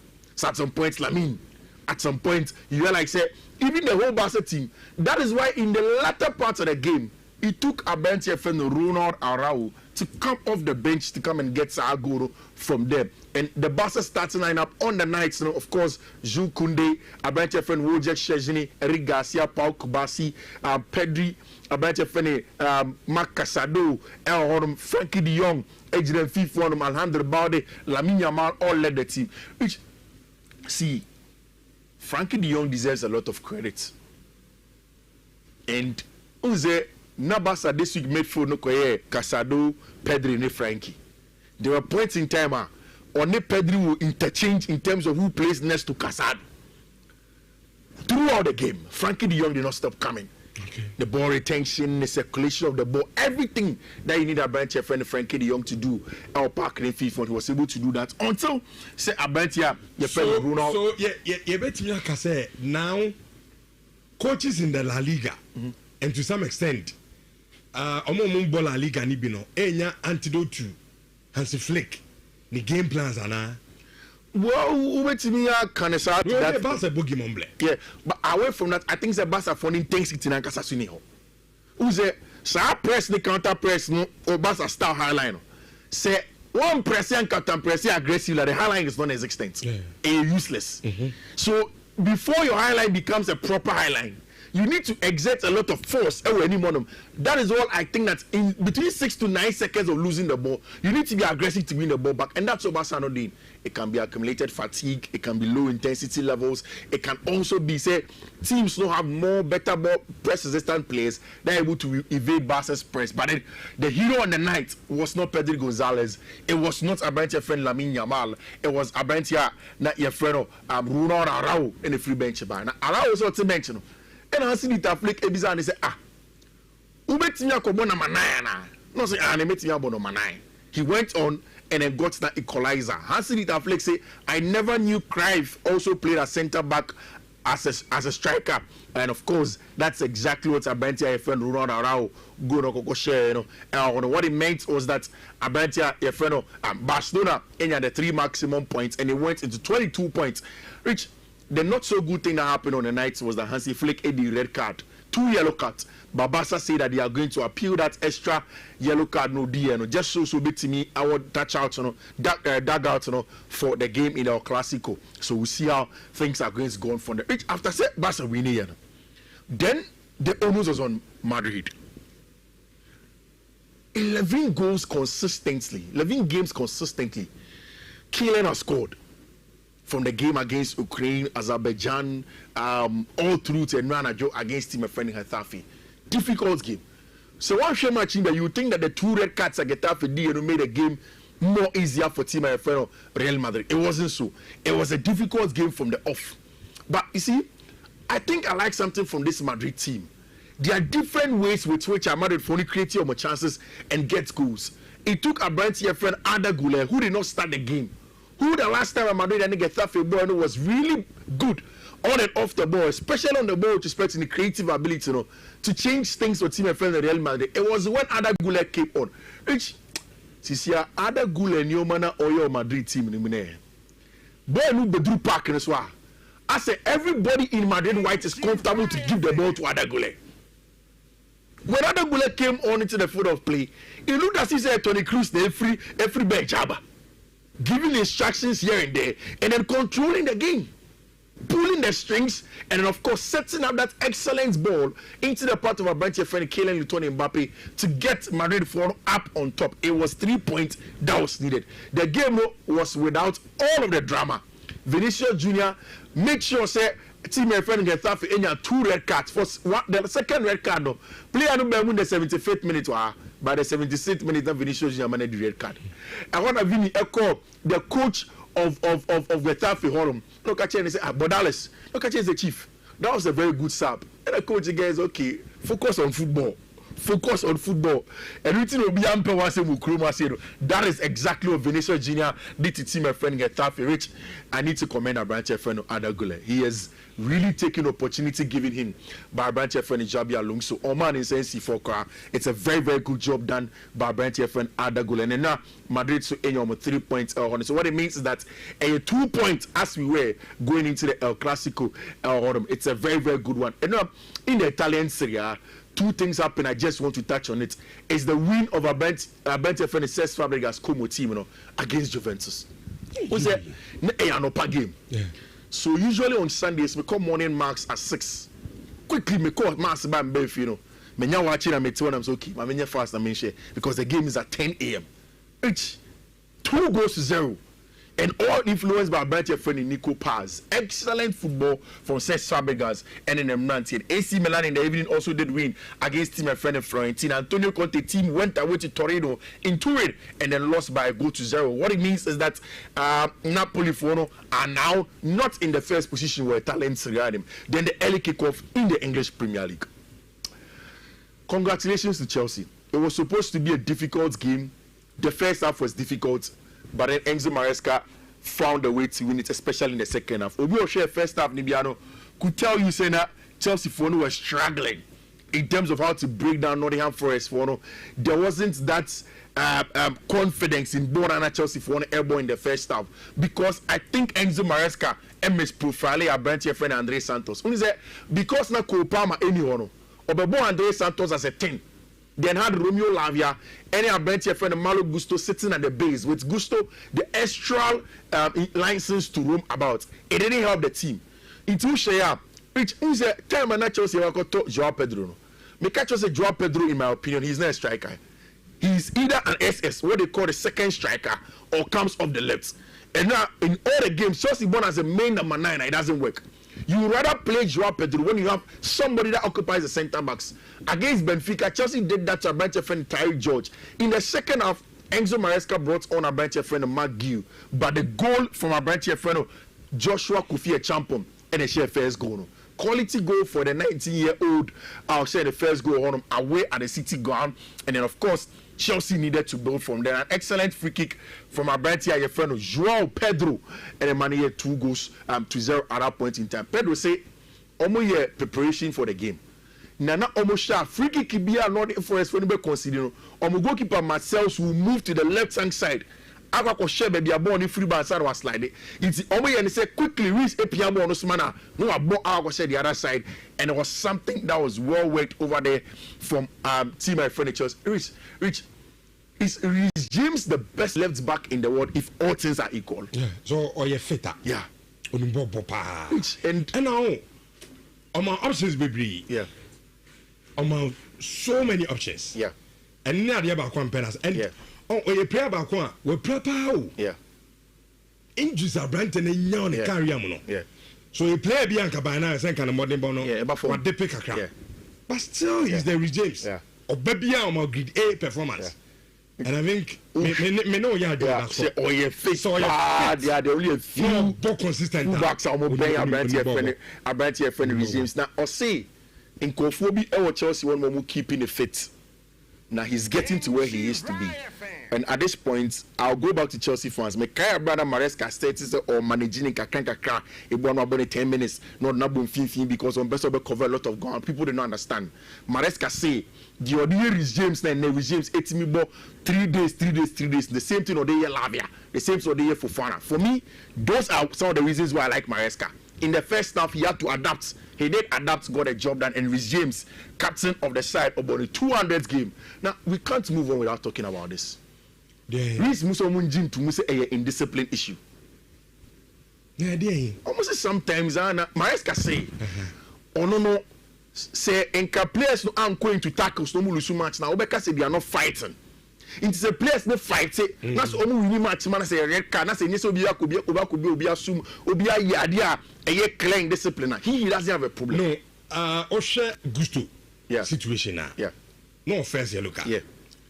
Now, baby, also Okuchamo did the second yellow card. Forest for no career. I think it was unnecessary. Yeah. And the man in discipline. Because Tio play on Woodland Park and so on. Who is our yellow card? Baby, I will attack on your baby. I hear question. And I was okay, but me China there. Me mammy red card grammar. My father must save me team. But maybe I'll call tackle no. A opponent and a half. Yeah. So why that tackle?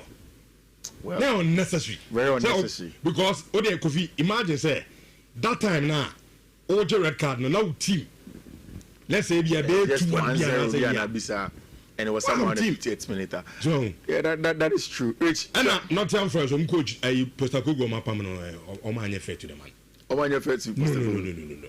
Say Postacogo elusi to Chelsea. We leave there any day. But now Postacogo don't say you want to continue with your power, baby. Obi a Juma Kessiesi and the rest. No more. Kofi say you were best. You just was here. I didn't know Russia. You just was here. Cha-cha.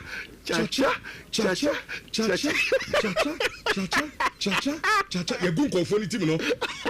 Liverpool yaguno. Kofi me catch on Saturday ni say. No me committee. Ye bobo game ni be wie no. Na professor man tie o, ni plan tie mi ye. Me catch am say bobo game ni be wie no.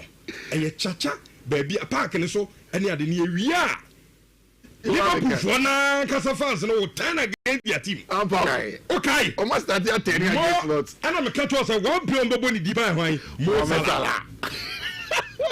Omaka say agonya de. We should you. Nimbo ne bo. Manchester United. Kofi. Na to was na you. Na peke do. Me you know one. Na e ba ne say. The buy and say 1 a peke 2 mentality. Back to back wins so. A mentality Kofi. On a more serious note, my culture, I say, football today. I wish, league now, yeah, Bono. Premier League, I sack for me to do the analysis. This is what happened. team the mood they say Manchester United and then from David win me Manchester now you are going Manchester United team win I just said that come them so Okrama koso aso otutu if what you about class no and I say I'm a room no or am a number 1 fan I'm a room I'm another 2 years and 3 years man 5 I'm record I'm telling you team my brand tell picking no watch it no is serious say offer Real Madrid Chelsea PSG Barca team no Arsenal odo munyi kakran now money combine level na mo fencha Manchester you will still beat that team here it is over so who say team na here me try what be a typical Manchester United a year ball Anfield before you share Liverpool no then Liverpool a lose to also 3 so when you win the Lions when you bread on the bag game now you go game Manchester say first goal and you be near the am on could red card now you start a whole defenders na bolong guys bolong musia so yes ya na Mbomo first but Liverpool for say na foul hold the fear go ni shewi ni ref do agina awanje there emotion hold the first goal okay now baby am who say team na pikini and then normally they are Manchester yebo Liverpool Anfield look at the supporters how vociferous omo ye no man why the Liverpool attack Liverpool attack them now game no momentum na atania kodi omo ho na quick I did day so Amorim told the boys and he say game we be share ampa it Maguire be kono no catch the coach calm down agbena I'll win this game peja ball no pa na sure chacha you gun ko for the team no Manchester United Liverpool for are they suffering from the because I don't understand why game be say or start Alexander Isak and go more Ikitiki rich Ikitiki by has it not proven to all of us no so game no Oba no say Ikitiki ba no mba betik and that's why they start pushing Oba any bo bia na mjai no but Oba no say Ikitiki ro kwa say Jackson ball ni be to be far ball no 10 hard defenders Isak is more of a goal monger obi put any more smelly goal oba so obo she no she go which is good but I feel like in games like should have been rich the Liverpool midfield last season I make one sem say yes the midfield you can talk about the ecosystem it is non-existent it will say so among 4 to Range Rover to Chrysler no money adia Osman Koto Toyota Vet we na vet oh vet no mkoto vet Germany vet to Ferrari na game na be here pinte and when you play this kind of game transition with Manchester United are successful rich however you look at it for Ruben Amorim to get 2 wins in a row a big positive you can't take anything away from it he needs to be happy about it he needs to be happy United media and Niaje said Manchester United have been able to win 2 games in a row no has been good my only issue is the issue of United choosing not to press and it looks like it's a good bait for a lot of the teams almost the teams some diamond now they don't press this player allow you to come until you get into this area then Manchester United for sitting some 4-4-2 mid block and then look to catch you on a break which congratulations to you okay Maya Jumapa in 62 seconds Abrantia Yefreno Brian Mbuemo got a job done just in the opening second of the match in our home. Rich Liverpool for the summer in your mind. And Rich finally on my goalkeeper Sammy Lamens. What a goalkeeper! Super goalkeeping. A lot of confidence at you. A lot of confidence. Cross claiming. BBR was solid from Sammy Lamens. Rich this weekend your coach Miruni boom Saturday boom Sunday boom. And then your coach Kakaba, I know I don't have time, so I won't bore you with it. Okay. Just go on to all the social media handles. Na Fifi Man for the record. Na coach Nyanda on Facebook and Twitter. You have them. Rich me that's it. Kofi, me that's it. Say Liverpool ni na no 2 points. And you catch them say. Team na yes she with them ni say di pia bontia. Liverpool team more than most for the NCAA the League. Yeah. It's a most more than for the NCAA League. Be esu nani. Obi Osire. Because here they are 1 point off the top. TS rate by the league. Okay. Oje not team for example GT. But actually Liverpool are team. Liverpool are actually board to defending champions. 9 years ago. Anfield. Yeah, maybe you should know a doom crash. All right. In Shawanto for Penify and Touch Media some Famamo Mugusu 88 the Monday edition of Nhyira Digital Passports live. Our YouTube Nhyira TV for message no brana Yankin Kai and Fama. So yeah, review games I thought so this weekend no na before Besma goes to Empire Alabama be coming on near we am an name community no pamchow they say Ghana Abraham obi episode to kwan obia ubi send pano na Richard de Ghana ye men to kwan amede mabobra because adwuma papa bia nche de ni ha adwuma no nya bi kura yintua ukayi no correct to bia episode to kwan no kobo no bra then so akonto na wutu no the first question I me be say why na do to kwan no edi pa no trust ne sa company na odo ho to no so akotua sika ma no we trustworthy senya sa dia ene mpa chawo enkoma ye bedi tv ebeboa wo fa number frɛ eno mu ni nkomo na wakontuo no omomoa wo ye from Bonva stores ye no madi nkomo ene ye sign atoa so opani good morning patron now to say apomboko na onso e nyame adom me ho ye pa is obe ha amanfo ku Dubai pa na amanfo say na Dubai class yes adwuma ni wona sa adwuma wo pa opani Dubai adwuma ni ho adwuma wo pa bebre job bia all types of job bia opbia e o Dubai ho Dubai ho no enwuma be na wo ho a bia mpesem ko a metumi anya bia ye okay ansa na me start kra no Bonva Stores a trusted tour operating company a wo Ghana ha Kumasi to be precise ena ejuma ye di ne say ye de amanfo ana mabunu ekọ amonane na Bonva Stores kra no yan kasan so yen so na sponsors for the Love FM high school debate ye de students no ebeko Turkey omo trip no na message siso obiom say ena kra enya no ntina eba no ejuma ntina ye bedi ho komo no enti eba ne say Dubai no ejuma available from Bonva Stores woman pe drivers bike riders, electricians, plumbing, artisans, riggers, fabricators, all sorts of jobs be available at Bonva Stores.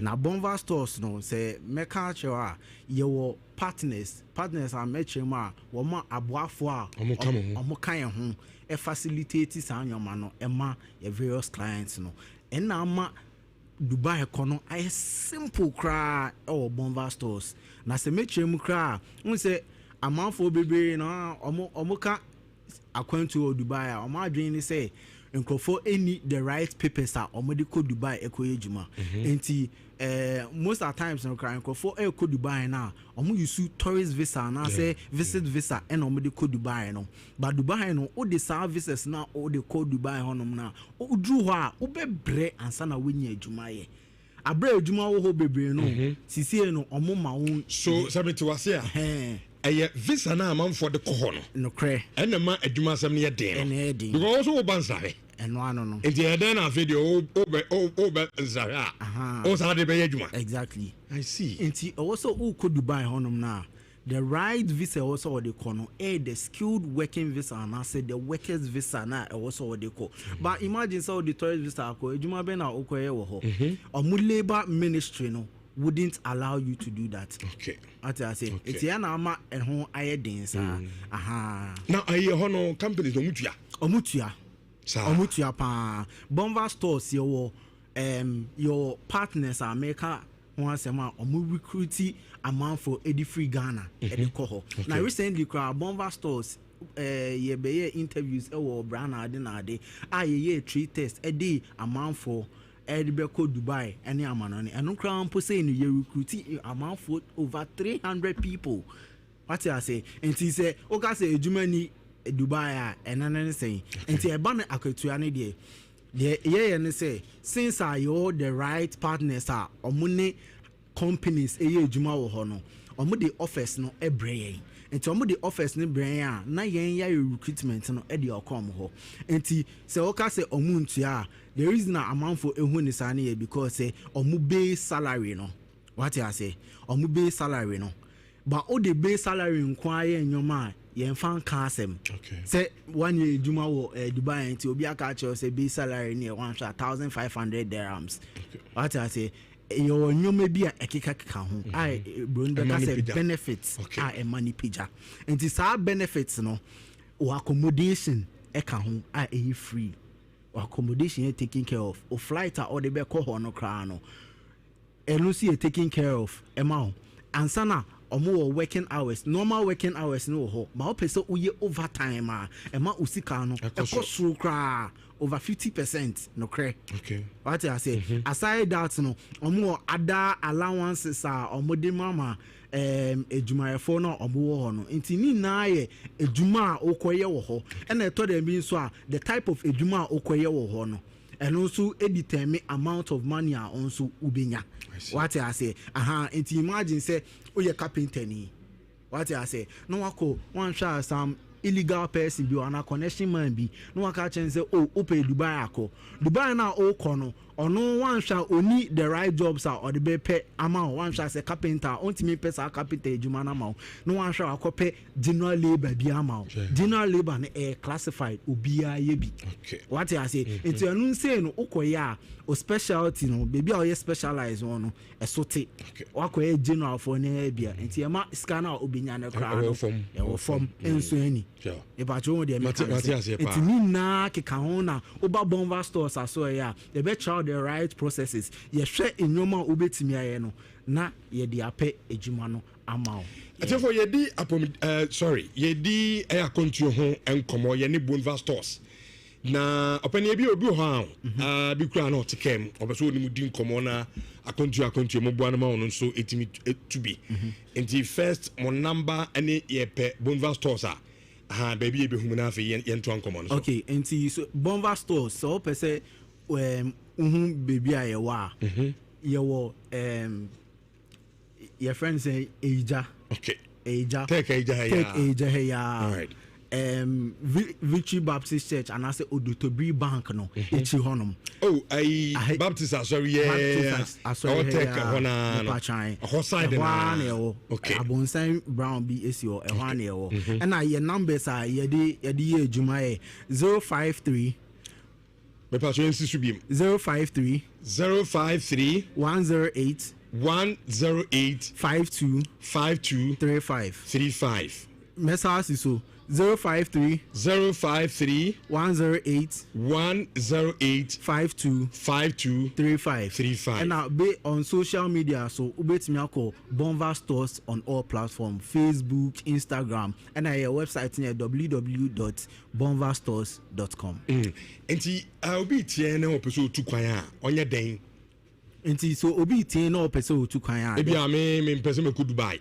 ba me pe kantu fufu bi okay hana Bonva for mo de makwa onye den enti so open country fufuro na opeso otu kwan a the first thing that was so here say o contact Bonva stores o contact Bonva stores na odi de opese o ye no odi ato yenim say assume see your friend me kwame me pese me nko country A enkoye ejuma ho na wan hwa me say no say na minim ye okay what I say me working experience my way da me twika da wan hwa my ejuma bank da san nyoma na Bonva stores ebehu ebeboan ede ehu type of ejuma ye betimi aboa ama wenya okay what I say and na Bonva stores no one thing I you try as much as possible to do ni say ye no say ejuma na ye pa ma ye be ma working visa ye be make sure say o the working visa na eko ye ma unko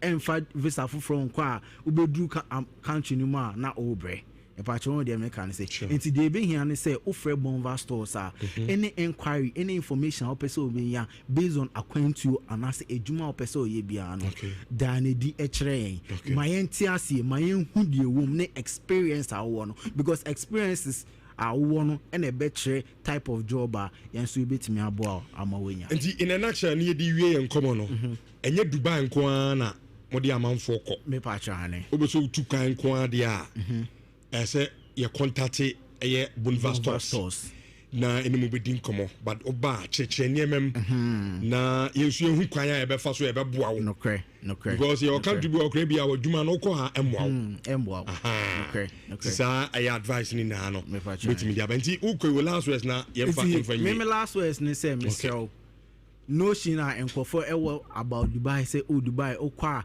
enkofo mistreative enkofo eyo say ni say no me pa cho Boulevard Stores your partners na any omo ye adwuma no omo make sure say rules are Ministry of Labor Dubai any omo ye adwuma no ni na omo be follow ni na ama masetena aye pepepe Dubai honom ena one thing am person me making known to omo person sa ko Dubai and say Dubai no contract omo di adwuma okọ ho say na ofili say omo treat you ye o contract ni mo no ubetimi eja adwuma after sa probationary period na probationary period no 6 months Boulevard Stores be make sure say the working visa echo until after 6 months no ufili say adwuma na o no wan hwa aketua na esi ana say omo how kra ubetimi eja after 6 months no na based on working visa na ye the amount no ubetimi dia pay adwuma foforo bi ewo ho because here ma wonko abra obe stranded na say ohu be chill ewo ho enti de ebe hia ne say obe contact Boulevard Stores na enquiry bi a obe make bia TNC number no so dey be TNC number ne so 053 109 0068 053 109 0068 yedamase pa Boulevard Stores in penny for Edna Edom Coding Common Tuba so to Kaya na wa friend number na onomon so no Eddie eye and come told me so Eddie amamo NSA and slot it's just another Ten Hag. You are just lucky to ride on the back of Jürgen Klopp's hard work to win the league last season. Was said to all right, yeah, no. The moment team in some bebre ni besim. Ala, good morning.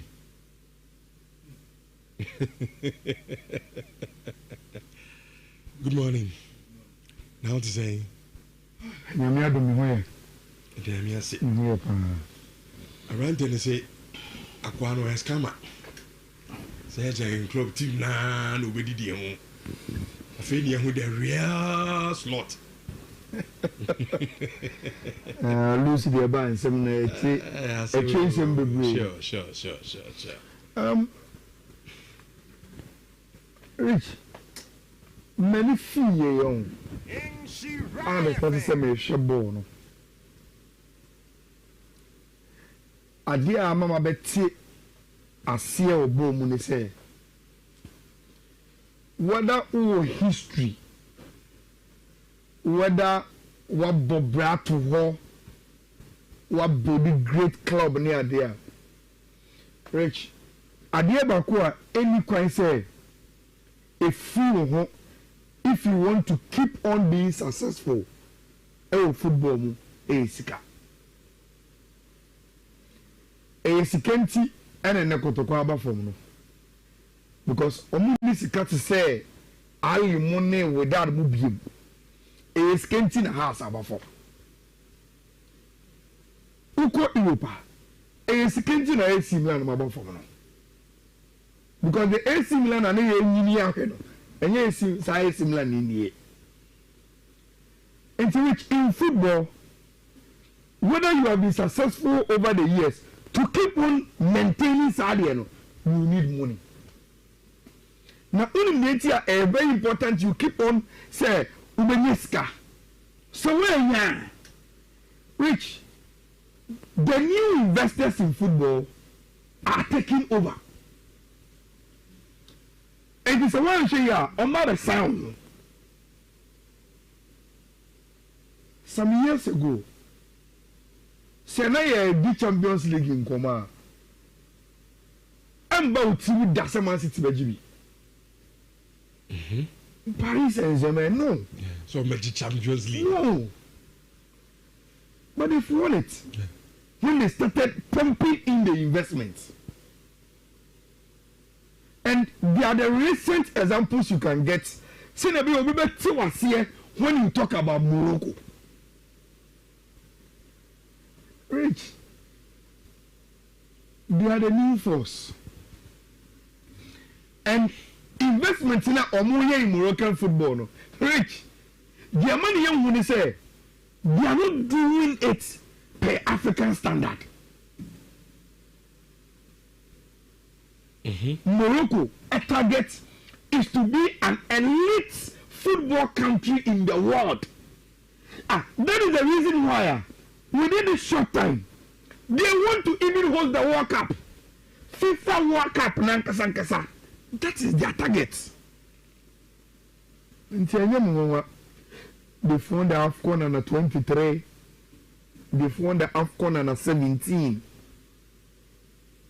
Now all the successes of my achieving, the highest has come our Qatar national team semi-finals of the World Cup.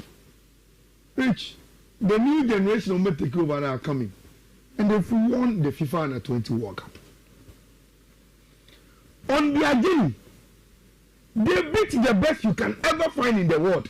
Almost France. They beat in the final the most successful nation, Under 20 World Cup, Argentina, 2-0. First half, no performance everyone. First half, 2-0. Morocco for no. And Rich, you see, this World Cup was played in Chile, and I didn't know where to watch it. Me, I watch it because I have a FIFA Plus app. I don't know many matches. Nice coverage. Rich, boy, Morocco for now, both from start to finish. And at 20 World Cup, I could obtain over team no Maraboro. And you can't say they were lucky. No. They will beat you. We are France, we are Argentina, they will beat you. Spain on the show. Rich, it is good. Before they met Argentina had the FIFA Under 20 World Cup 1, 2, 3, 4, 5, 6 times. We are the most successful. Almost simple. Simple. Throughout the game, Argentina that was no. These guys are on top team. Which that is what investment gives you. And me sure say select a cup. Omokin noa na osako present this trophy. Obomu sampa on two second go. Fantastic. Imagine Omo keep this team. Yes. And me so we take you over the national team no. Omo consistent. And make us say we show within a short time. They are doing well on under 17 level. Now they've won the Under 20 World Cup. They are the Under 23 champions of Africa. It's rich from all their national teams, from youth to the national level. Rich, they are building something monumental, and the story of Morocco is superb. And see, you will invest and you get it. And I pay Musa Kaf. Ever say they want to check a crowd or say Africans won, and they become the only second African nation since Ghana in 2009. Imagine the U20 World Cup. Chile, wonderful performance. And Ubejiri say in the run up to the final, Rich, yabo tournament with Chile, Alexis Sanchez for Chile. So the pre-match press conference our here over the weekend. I don't know. Central Commission so Ukraine Chile, yabo World Cup under 20 final no. What just my Alexis Sanchez guy? Of Chile. Chile is a South American nation, which in the finals was Argentina, a South American country. And Argentina is the most successful in the competition. And Alexis Sanchez say, because he have a tournament now he wish Morocco will win because they are the best team at the tournament. And Rich, you have to invest in the good things And someone was getting to a week ago. You have to invest more in India. Oh yeah, build the infrastructure, do proper coaching education, and build again our person. Oh yeah, no, and Morocco are being so successful. Maybe the manager want to say, I'm your Sheikh rich. We will have not a foreign example, but an African one to tell our government say, if you want to see success, you have to do a lot of investments in the game, and Morocco are the gatekeepers when it comes to some conversation now. Look, may I also know be a surprise Bayern. We need the classic no. But Rich, this is the reason why now say the English media keep on throwing rumors. And I can when you fear on ma. I can when you England once I'm back. And you when you say the captain of the English national team is playing for Bayern and in Germany, and he's red hot. You have only 7 games in the Bundesliga or 12 goals. He can't until Jai go on say. And which and not just the goals, Harry Kane performance has improved. I'm not telling the form no one and one. Me two of his one now.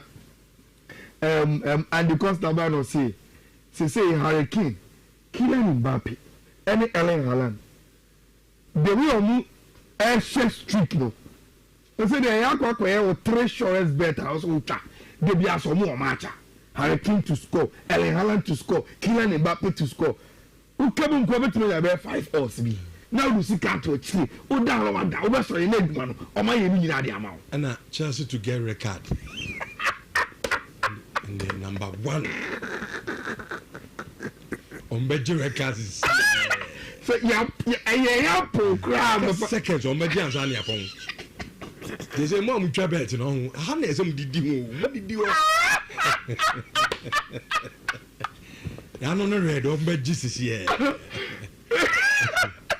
I can't hear that anyway. Michael Olise, the fantastic boy, and in the goal, Ekaho, Bayern are winners. 21 points out of 7 games, 100% record plus 23 goals. And a team, your friend Bayern ever in the Bundesliga, assembly anyhow. Now, Rich, you see, we want some no. Make a star. And I'm saying that because, Rich, the numbers doesn't suit the scoreline. Liverpool had close to 3 SG, but they could afford only 1 goal. 19 shots, but they could afford only 1 goal. How many times have Gapo 80 goal post? I think 3. 3 times. 3. Bonabupo. So that's right. And see, when you look at the numbers, and the numbers say, somebody answer the test that you wrote, say, look, Rich, when you look at the numbers, you have to take a card and a slot. My prediction is Liverpool and G League. That is the reason why I told you Arsenal will win. The entire because I said, Rich, I could be 20 years in it. Even if I get some more time. To defend the English Premier League, Rich, and easy. So we did Premier League back to back, and easy. I have people and saying, oh, what they are, obey with arrogance. But it is not easy to do it.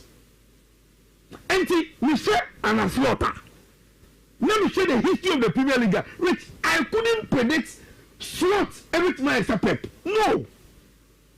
Because you go back and you forget any Pep and the Arsenal. And so you can't say an slot will be able to do that. But that is the only reason why I predicted say Liverpool to win J League because winning back to back, look, on your Pep, on your Fergie, you can't do it. Rich. But beyond the numbers, I say and maybe I'm rich. So Obi dominating with 63%. And just also. There are sometimes you can see possession, but play tactically very, very well and win games. And it'll be and Manchester United the year, you know. So I do my person make baby I'm a ban and referee. I think they need a maker. Which for some time now, me who Manchester United my first 11 penal now me yama shamo for AFCON. You lose these guys. So you lose these guys. I'm gonna come back and I'm gonna share my first goal. No. During the AFCON, you lose them. And so you share my you parrot. You take Amad Diallo, you take Momo. Two bears and Nengeno. Becca, you don't pay. Rich, you saw your man, but you are fair. And your lack of concentration. But the argument in say, go on Momo say, you know. Now I want some Michael Oliver. Original game because now a head injury to McAllister now. Sure. Which because that's an humanity. But I disagree. Sam. It was too much in the run of play. And it wasn't as if McAllister head injury, you know. And Manchester needed the man. Oh no, it was scored by Van Dijk. And in Kabamuna by now, I'm talking from. It included the one who scored the goal. Imobo. Oh no, sorry. No, pass to him. And on my neck, ever be criminal. Or be flat, McAllister. Never any sign. Imobo is sorry, yeah. Already, yes, sir. There more pass in the man. No fancy goal. Now McAllister so when you had injury, no one say stop playing. And in fact, so Usha incident now. Tell me McAllister call from no. Which when should be just saying head injury. It was after the goal. And suddenly also send another holding down a trainer. You couldn't deny Manchester United that goal. After the man spinning in and say, now I was my Oliver, stop here, you know. Which Liverpool lost. But I only results analysis, you know. And I because Liverpool are not here. Oh, Bobo. They played very, very well. Liverpool, Bobo. And so Liverpool, which you could tell, say go, Baba, it was going to get. The reason I'm not permitted boy team number Barcelona. We say United are here, but our Anfield. Now Liverpool are better. Meaning say, time I want to go now. I thought, okay, I'm going to catch the boys and say, young boy, one home because now momentum not tilted toward them. And they born no more born. Before Mubashe go, no more born. Yes, no, the person so no matter what. Now you see, Michael Carrick was in the studio of Sky, and he made the same analysis. Okay. Also to him, after that Mubashe go, the man and Manchester United winner mutumi FFP Anfield no. Hey, how Manchester United every year after so omu consider equalizer. Look, and the omu which it is so easy to do that at Anfield. And it is so easy to do that. And Manchester kept themselves in the game after so omu consider equalizer and said, look, go on here, but Uncle Fona say, momentum ni but in the next 5 minutes, yentimi and control your own defensively, you know, yenye tight. Game no sada settle you. Me I was able to win the game ni mo. H 83rd minute 11 seconds. Harry Maguire had the ball now to my car. You wanna see? Now unim Maguire share go na and I say, and you see we a star you. Which Obeje say, you starting season, you know. Like I said, the year you uchemu half on. The first half of your starting season we are no. People were saying Liverpool our cartable and they don't know you can want some late goals. But all of a sudden, Liverpool are conceding late goals. They were depending on late goals. Sammy, and a lot of data say they are conceding that late goals. I said poison. Now they are having a bite of Omwankasa, a poison. First time since Amorim Baya, when we need 2 Premier League games at Waso, And Rich, you flip this statistics and Liverpool so I will see 4 times on the trot, which is very, very, very, very bad for Ora FN and a slot any Liverpool team.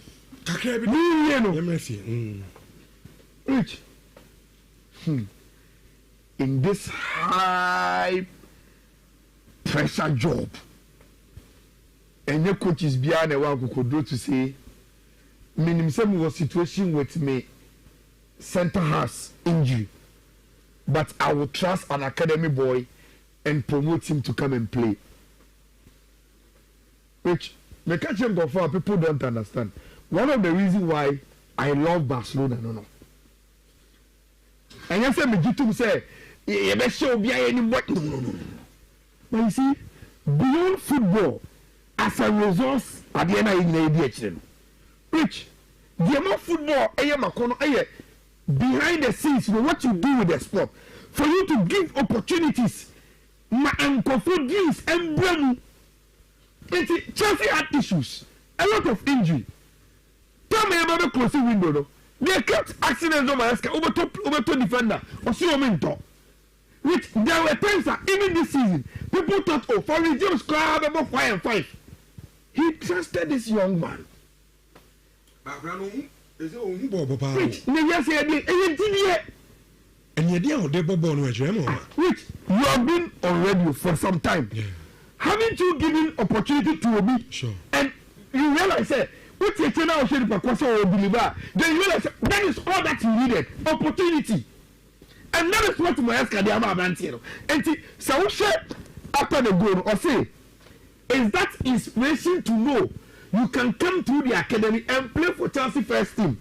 I am grateful to Reese and all the other academy players because they've given me a lot of support. Which sometimes football, you need a coach. Or the catcher said, me. Because everyone else can say it. Results are quick. Trust, you're not coming to CCI. But for him to trust a young guy like that, Rich, that is it for a coach. And he did it very, very well. So one picture we are. Sure, mentally so good. Look at how happy all the senior players are for him. Then we pardon to the same. I can say he's the most dangerous Chelsea player anytime on the Chelsea ball. With James added a third one on his 200 appearance for the club as a captain. Chelsea area Jumani Yankotia and Postecoglou. Look, I am again. Not because I'm Postecoglou, but because of this man. Rich, I told you, Tim Onesimo. Omu dribble. Only you know where Juma. Why you Juma cameraman will say, look at Nottingham Forest today. Then only need a fresh no apartment. Ah, you needed to pay for that. And to have a fire Master Club. And you know Master Tinjuguno. Now you talk of fire. Yes, on Sunday. Go and bring Sunday too. He will continue to pay through the season. Why would 20 million Anthony Anthony? I made him a call. I feel Asna, you couldn't. Hey, you found William go for cat and a set piece. Air for you. So you didn't say air for. Not also so washing. Which only say Asna. As a 13 goals from corner set pieces, more than anything in the Premier League, starting from last season. And Abantia, your friend Trossard, and then you the only goal, and then Tima, your friend Asna. That is the reason why Arsenal are doing very, very well. Which only said this season, 8 games in the Premier League, Arsenal has 15 goals, or not conceding only 3 goals. And that is the reason why they are on top of the Premier League. City also started picking kakra by any new movement go for and come as that is how our Premier League, you know, and AC call a win for Barca, a win for Real Madrid. Now I expected in the Spanish Liga. They say Barca man go for poke. They say Barca man go for because na and go for so easy win. And the Barca it will be a slip so. And so Barca intimidation. And later this weekend minimum say and go for a debate. Yes, I now can say 2 goals be every bubble and go for or more come to me. This week there bets will be over. And then there are no goals for me. But tonight Champions League, Wednesday Champions League, Thursday Europa Cup. And see there are a lot of games that ever you know coach Kefini Akwa Kudi. ɛnura rich awia bɛɛ after 12 ɛna Zando frɛ me menene di nkɔmɔ a ɛna kan sɛ Zando work for ne bɛhyɛ kɔtɔkɔfoɔ no saa ɛna ɔsɛ adan na me say Zando sɛ wobɛ sɛ wohu before the game oh na awia bɛyɛ 12 okay ɛna me sɛ wobɛ sɛ wohu game bi a resource a ho ɛyɛ hwɛ the events a precede game no ɛbɛka game no results akyerɛ wo deɛ na yɛdi nkɔmmɔ and why I said that and say Rich the way I hear nneɛma wɔ Ghana football mu no ɛyɛ problematic o ade kotoko yɛ dɛ minim sɛ wobɛka kyerɛ me sɛ o me first point no ɛyɛ remote sɛ broni ka sɛ biribi yɛ remote a ɛwɔ akyire but Rich wotwi mu tan a ɛwɔ nsunsuanso nso so ɔmo mu tie no mu tie ne yie Rich ye ball last season league ni wie no na Ghana ye 2 reps ɛwɔ Africa 2 reps na ye wɔ no baako ɛwɔ Western region ana baako wɔ Ashanti region per cap standard competition na ɛkɔ akɔbɔ no Rich the standard infrastructure na at least ɛbɛn those 2 teams na anka ometimi a prepare ye wo was Baba Yara Sports Stadium Kumasi but what show the way ye ball nti na ye de ye ye na ase emre be so ana ya keka bibia bomu nti Rich both Kotoko and baby ani antimi ambo even at the closest venue they could have prepared well for this campaign ometimi ambo one game kwa o baby ani afiri mu menka sɛ ka Kotoko bɔ wɔ ha ɛnka Kotoko bɛhyɛ wak but ɛnka Kotoko bɔ wɔ ha Rich ɛbɛyɛ hanse the chance Kotoko bɔ wak he should play at his home biribi a yɛ Kotoko advantage bia no he must get it maximum wɔanya saa adeɛ no number 2 Rich menim sɛ ɔmɔ ne tire Kotoko 2 no to every Kumasi ɛkɔ nkran the first training pictures a wohu yɛ from Kotoko were training pictures just a Kotoko echo training wo dawu baby affairs na dream self ball Rich pictures ne by now we no what was your impression about them na even ye baby Kotoko ba ho basabi they train there omu pictures na ba bontina go for reaction as baby e train there nye tiemfri ho entiemfri ho tie o Kotoko to Ghana o Ghana club Kotoko to Ghana prepare for a tough game against WAC Kotoko I channel one where Baba Yara or quite crowd so no question baby basabi question we will see there be had him fataying then they started moving to town Rich WAC for the bedu all from Morocco bedu Kromano their first training pictures HSA they've booked the Lagos Sports Stadium they've paid any amount omo prepare stadium so to prepare it to their standard Rich mami Musa was same way yet Ghana work for videos and pictures now omo dey buy from Lagos Stadium no since I see stadium no for African games no have you seen the pitch and the stadium looking as beautiful as work for buy no how then it me prepare place no emo omo sa and omo training pictures na o sha we Kotoko fan a scale kakra de na nkofo no ye no the point I want to make is say what Ghana Obi came from Morocco. Obeji Legon. And now one of them Obetrao say born everybody 90 minutes now. And your preparations in ye de kwakobo. Rich me who say work for near to Lagos Stadium.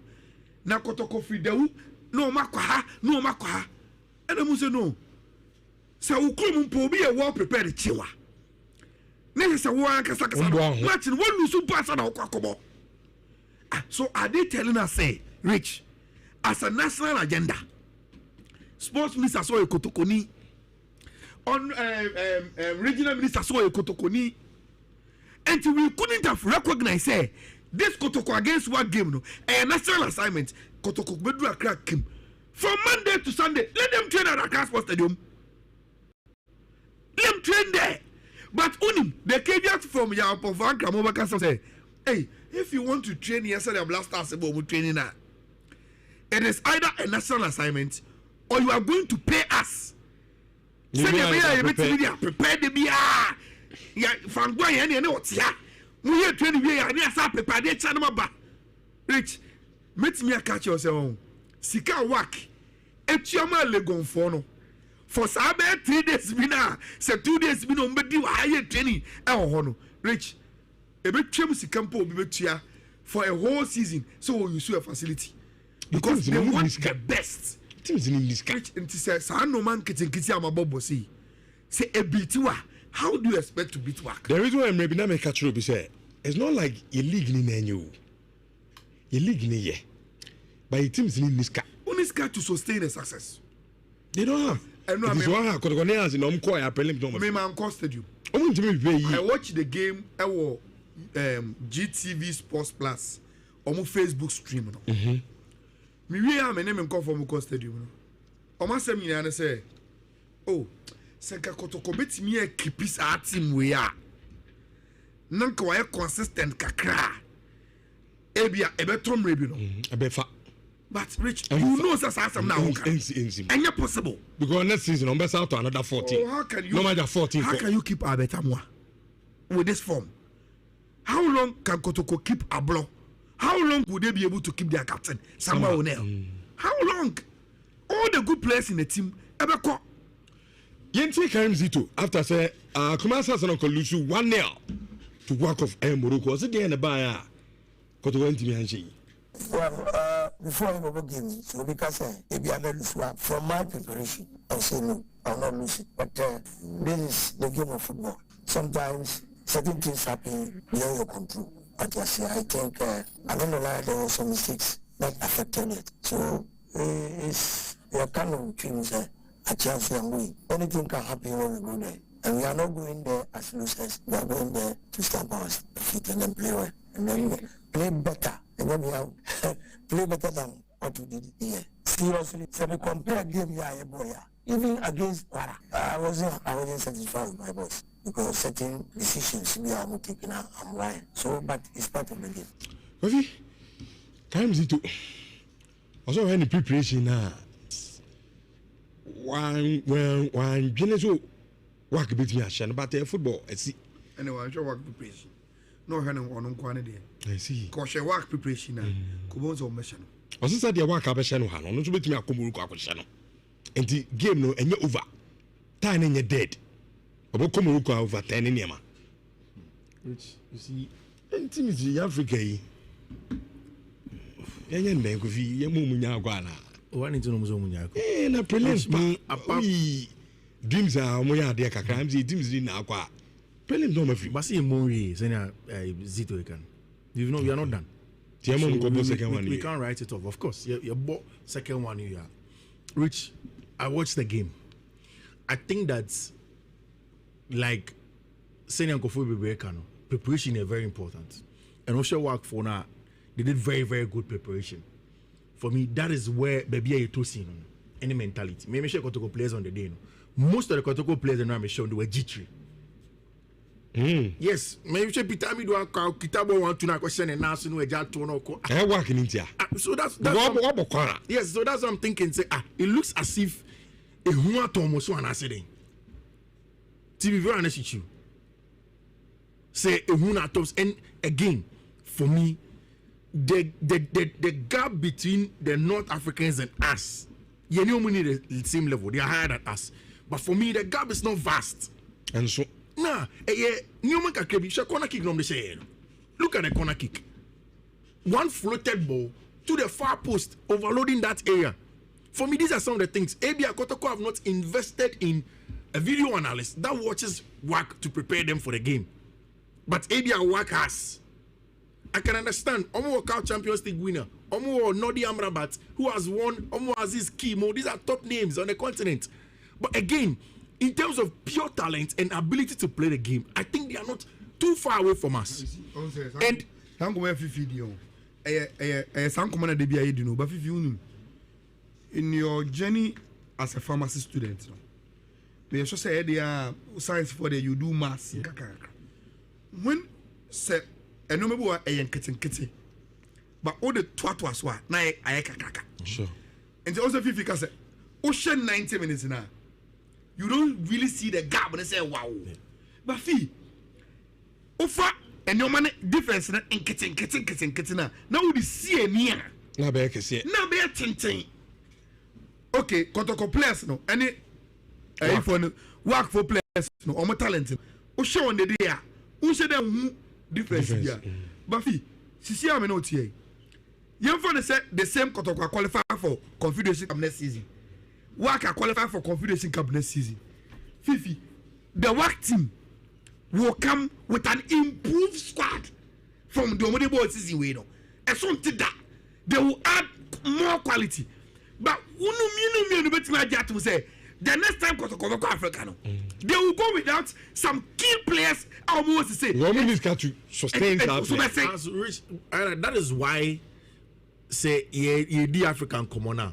Like I'm saying, your problem ni bebrena your periphery problems so. Like I like no. See, look at branding of work. She brand.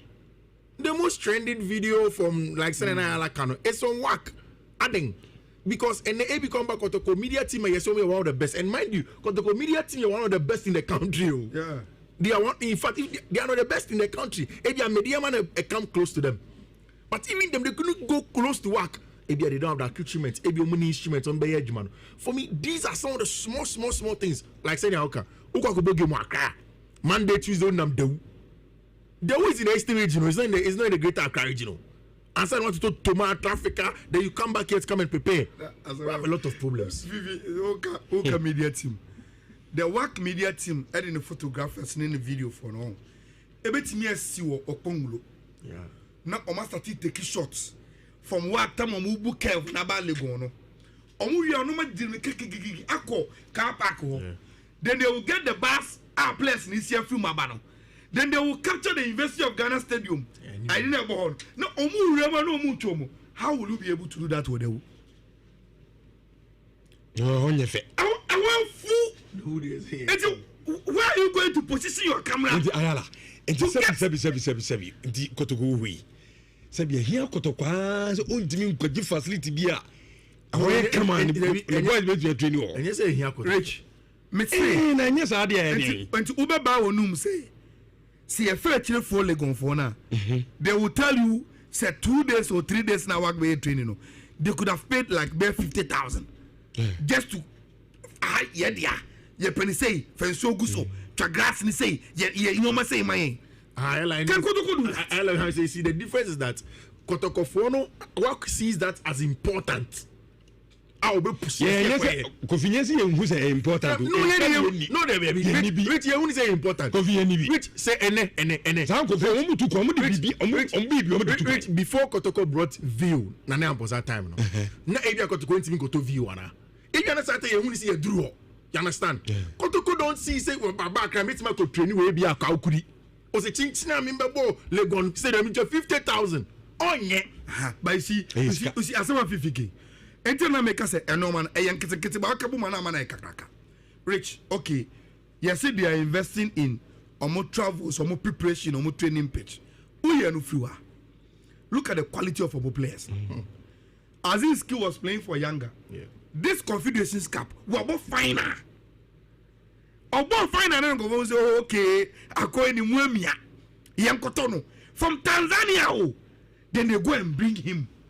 Look at the players that they were parading yesterday. Preparation, wabo. Player quality, wabo. Now go to coaching. I am not saying your coach is not here, but the resources they put into their coaching. Look at Omu set piece routine in there. Say and say, I can't blast us. They say, me against. Teams is a grand ubi. What has here? Set piece coach. Rich, see our timer. We can catalog bare 10 things. I am more down so 10 things and kitten. By the time I can see and that is why you see the gap.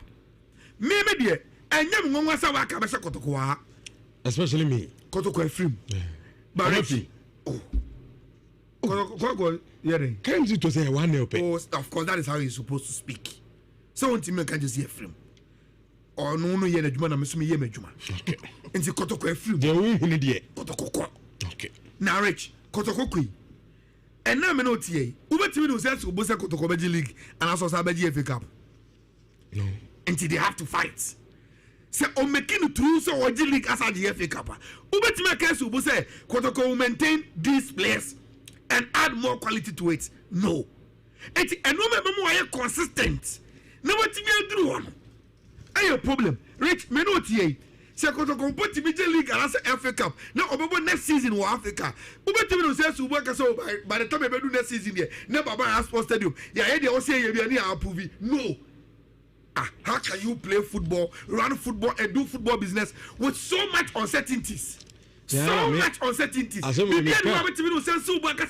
In the proper way, you are keep it. How can then?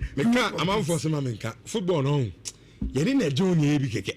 You are a football. What the way I'm out for the be on football now. Yeah, dear, bro.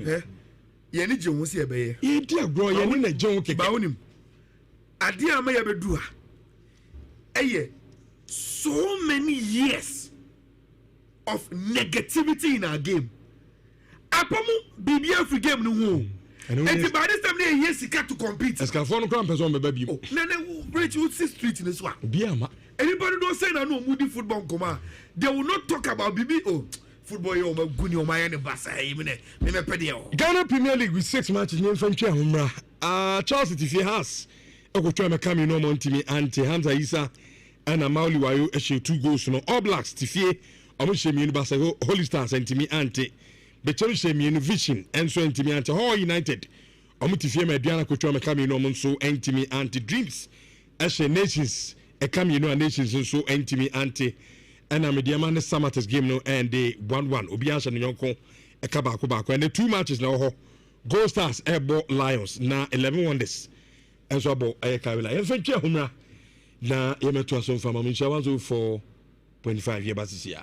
Dachi, and Biara, and we are seeing now Dania computer. The computer you are a crowd day. So wouldn't need practical skills, my passing your units practical.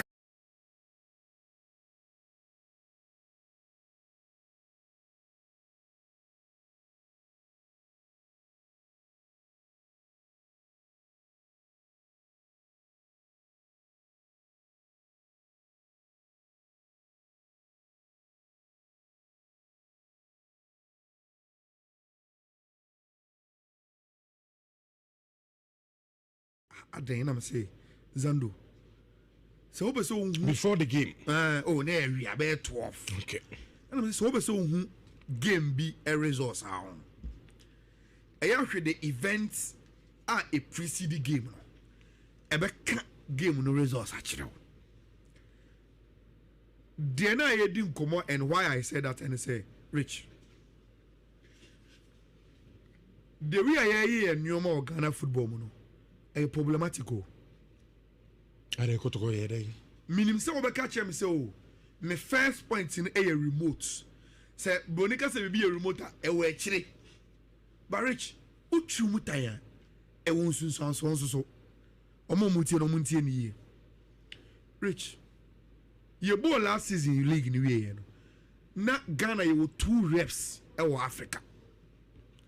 2 reps na ye wo no. Baako e wo Western region. And about Ashanti region. Per cap standard competition Rich. The standard infrastructure na at least a bang those 2 teams now. And can ometnya prepare ye was Baba Yara Sports Stadium Kumasi. But what show the way a ball in tea. Na the ye na ase emre beso ana ya keke bibia bomuninti. Rich, both Kotoko and Baby and me and Bo, even at the closest venue, they could have prepared well for this campaign. Or my team one game go Baby free mo. Menkasa ka Kotoko bo ha and ka Kotoko besa work. but anga Kotoko Bowaha, Rich, a man has seen a chance. Kotoko Bowak, he should play at his home. Maybe I Kotoko advantage behind, he must get it maximum. When yes, Adiano. Number 2, Rich, minimum so money tire. Kotoko 2 no to a free Kumasi, a concrete. The first training pictures are here from Kotoko were training pictures. I just said Kotoko echo training with them. Baby, I first let dreams have Sibawa. Rich pictures never now. What was your impression about them? Na even ye. Baby, Kotoko Baho Basabi. They train there. Omu pictures na ba bontin and go for reaction. As a baby a train there nye. Tiemfio. Enti yemfio tio. Kotoko te Ghana club Kotoko te Ghana prepare ball a tough game against WAC. Kotoko I channel one when ya baba era. Okwa kra no so a no akose baby. Baby basabi. Kwetwen wo wi osi there be ade emfatan. Then they started moving to town. Rich WAC for ni bedu. O free Morocco bedu Kromano. Their first training pictures. HSA, they've booked the Lagos Sports Stadium. They've paid any amount of prepare stadium to prepare it to their standard. Rich, Mami Musa was the same way. Yeah, it's Ghana. Work for videos and pictures now buy from Lagos Stadium. Since I see stadium for African Games, have you seen the pitch and the stadium looking as beautiful as work for buy? It's how and then it's me prepare place no and almost and omu training pictures now. Osha we are fana a scale kakra. They nan ko fani ye no. The point I want to make is say what's Ghana? Obi came from Morocco. Obeji Legon. And now one of them the Obetrao say born everybody 90 minutes no. And your preparations in there de kwakobo. Rich me who say work for near to Lagos Stadium. Na Kotoko Fridewu no makwa and I say no. So ukrum po be a well prepared chiwa. Nese one kasaka matching one lusu pasa na kwakobo. So are they telling us say, Rich, as a national agenda, sports minister saw a Kotokoni, on regional minister saw a Kotokoni, and we couldn't have recognized say this Kotoko against what game no a national assignment. Kotoko bedu a crack him from Monday to Sunday. Let them train at Accra Sports Stadium. Let them train there. But unim the caveat from your Van Kramobaka say, hey. If you want to train yesterday, blasters about training now. It is either a national assignment or you are going to pay us. Into mining and our construction. A brand new school in the court down to Coach Yabi.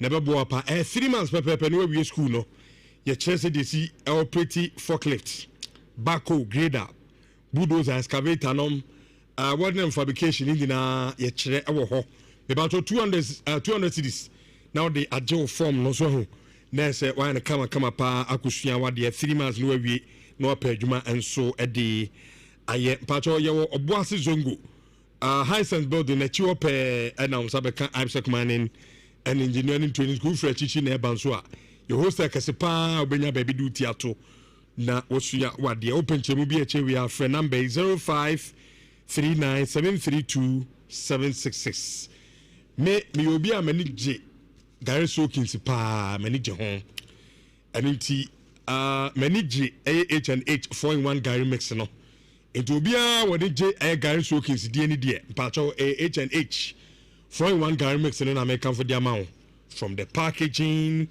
die na nka say we inside no nkatie no sugar creamer ene Gary na nka sa utimi say bibia hye top notch udi wi atimi say ampa and all this kaka krebi and akwakoto say bia ye wadwen so toni na ba ko a sika wo de to H&H no e be brusu bebre enti value for money so pacho kotobi na bibia nya kama emfa emawo o dwa so wura supermarket bia also ope H&H 4-in-1 Gary mix no at the pa to be maybe anya kama emfa amount ayala yenye our battery ochina be nya time di house nkomo no sure ma notice didi ye bibi okay ochina be kan ho asem na goals na breku Chelsea for consider and reach unwe ala wade ne Sunday de ni nyina Because I'm about to walk away. When Jimmy has grab what it. Oh, free as on chance. And no man quay more. But I think that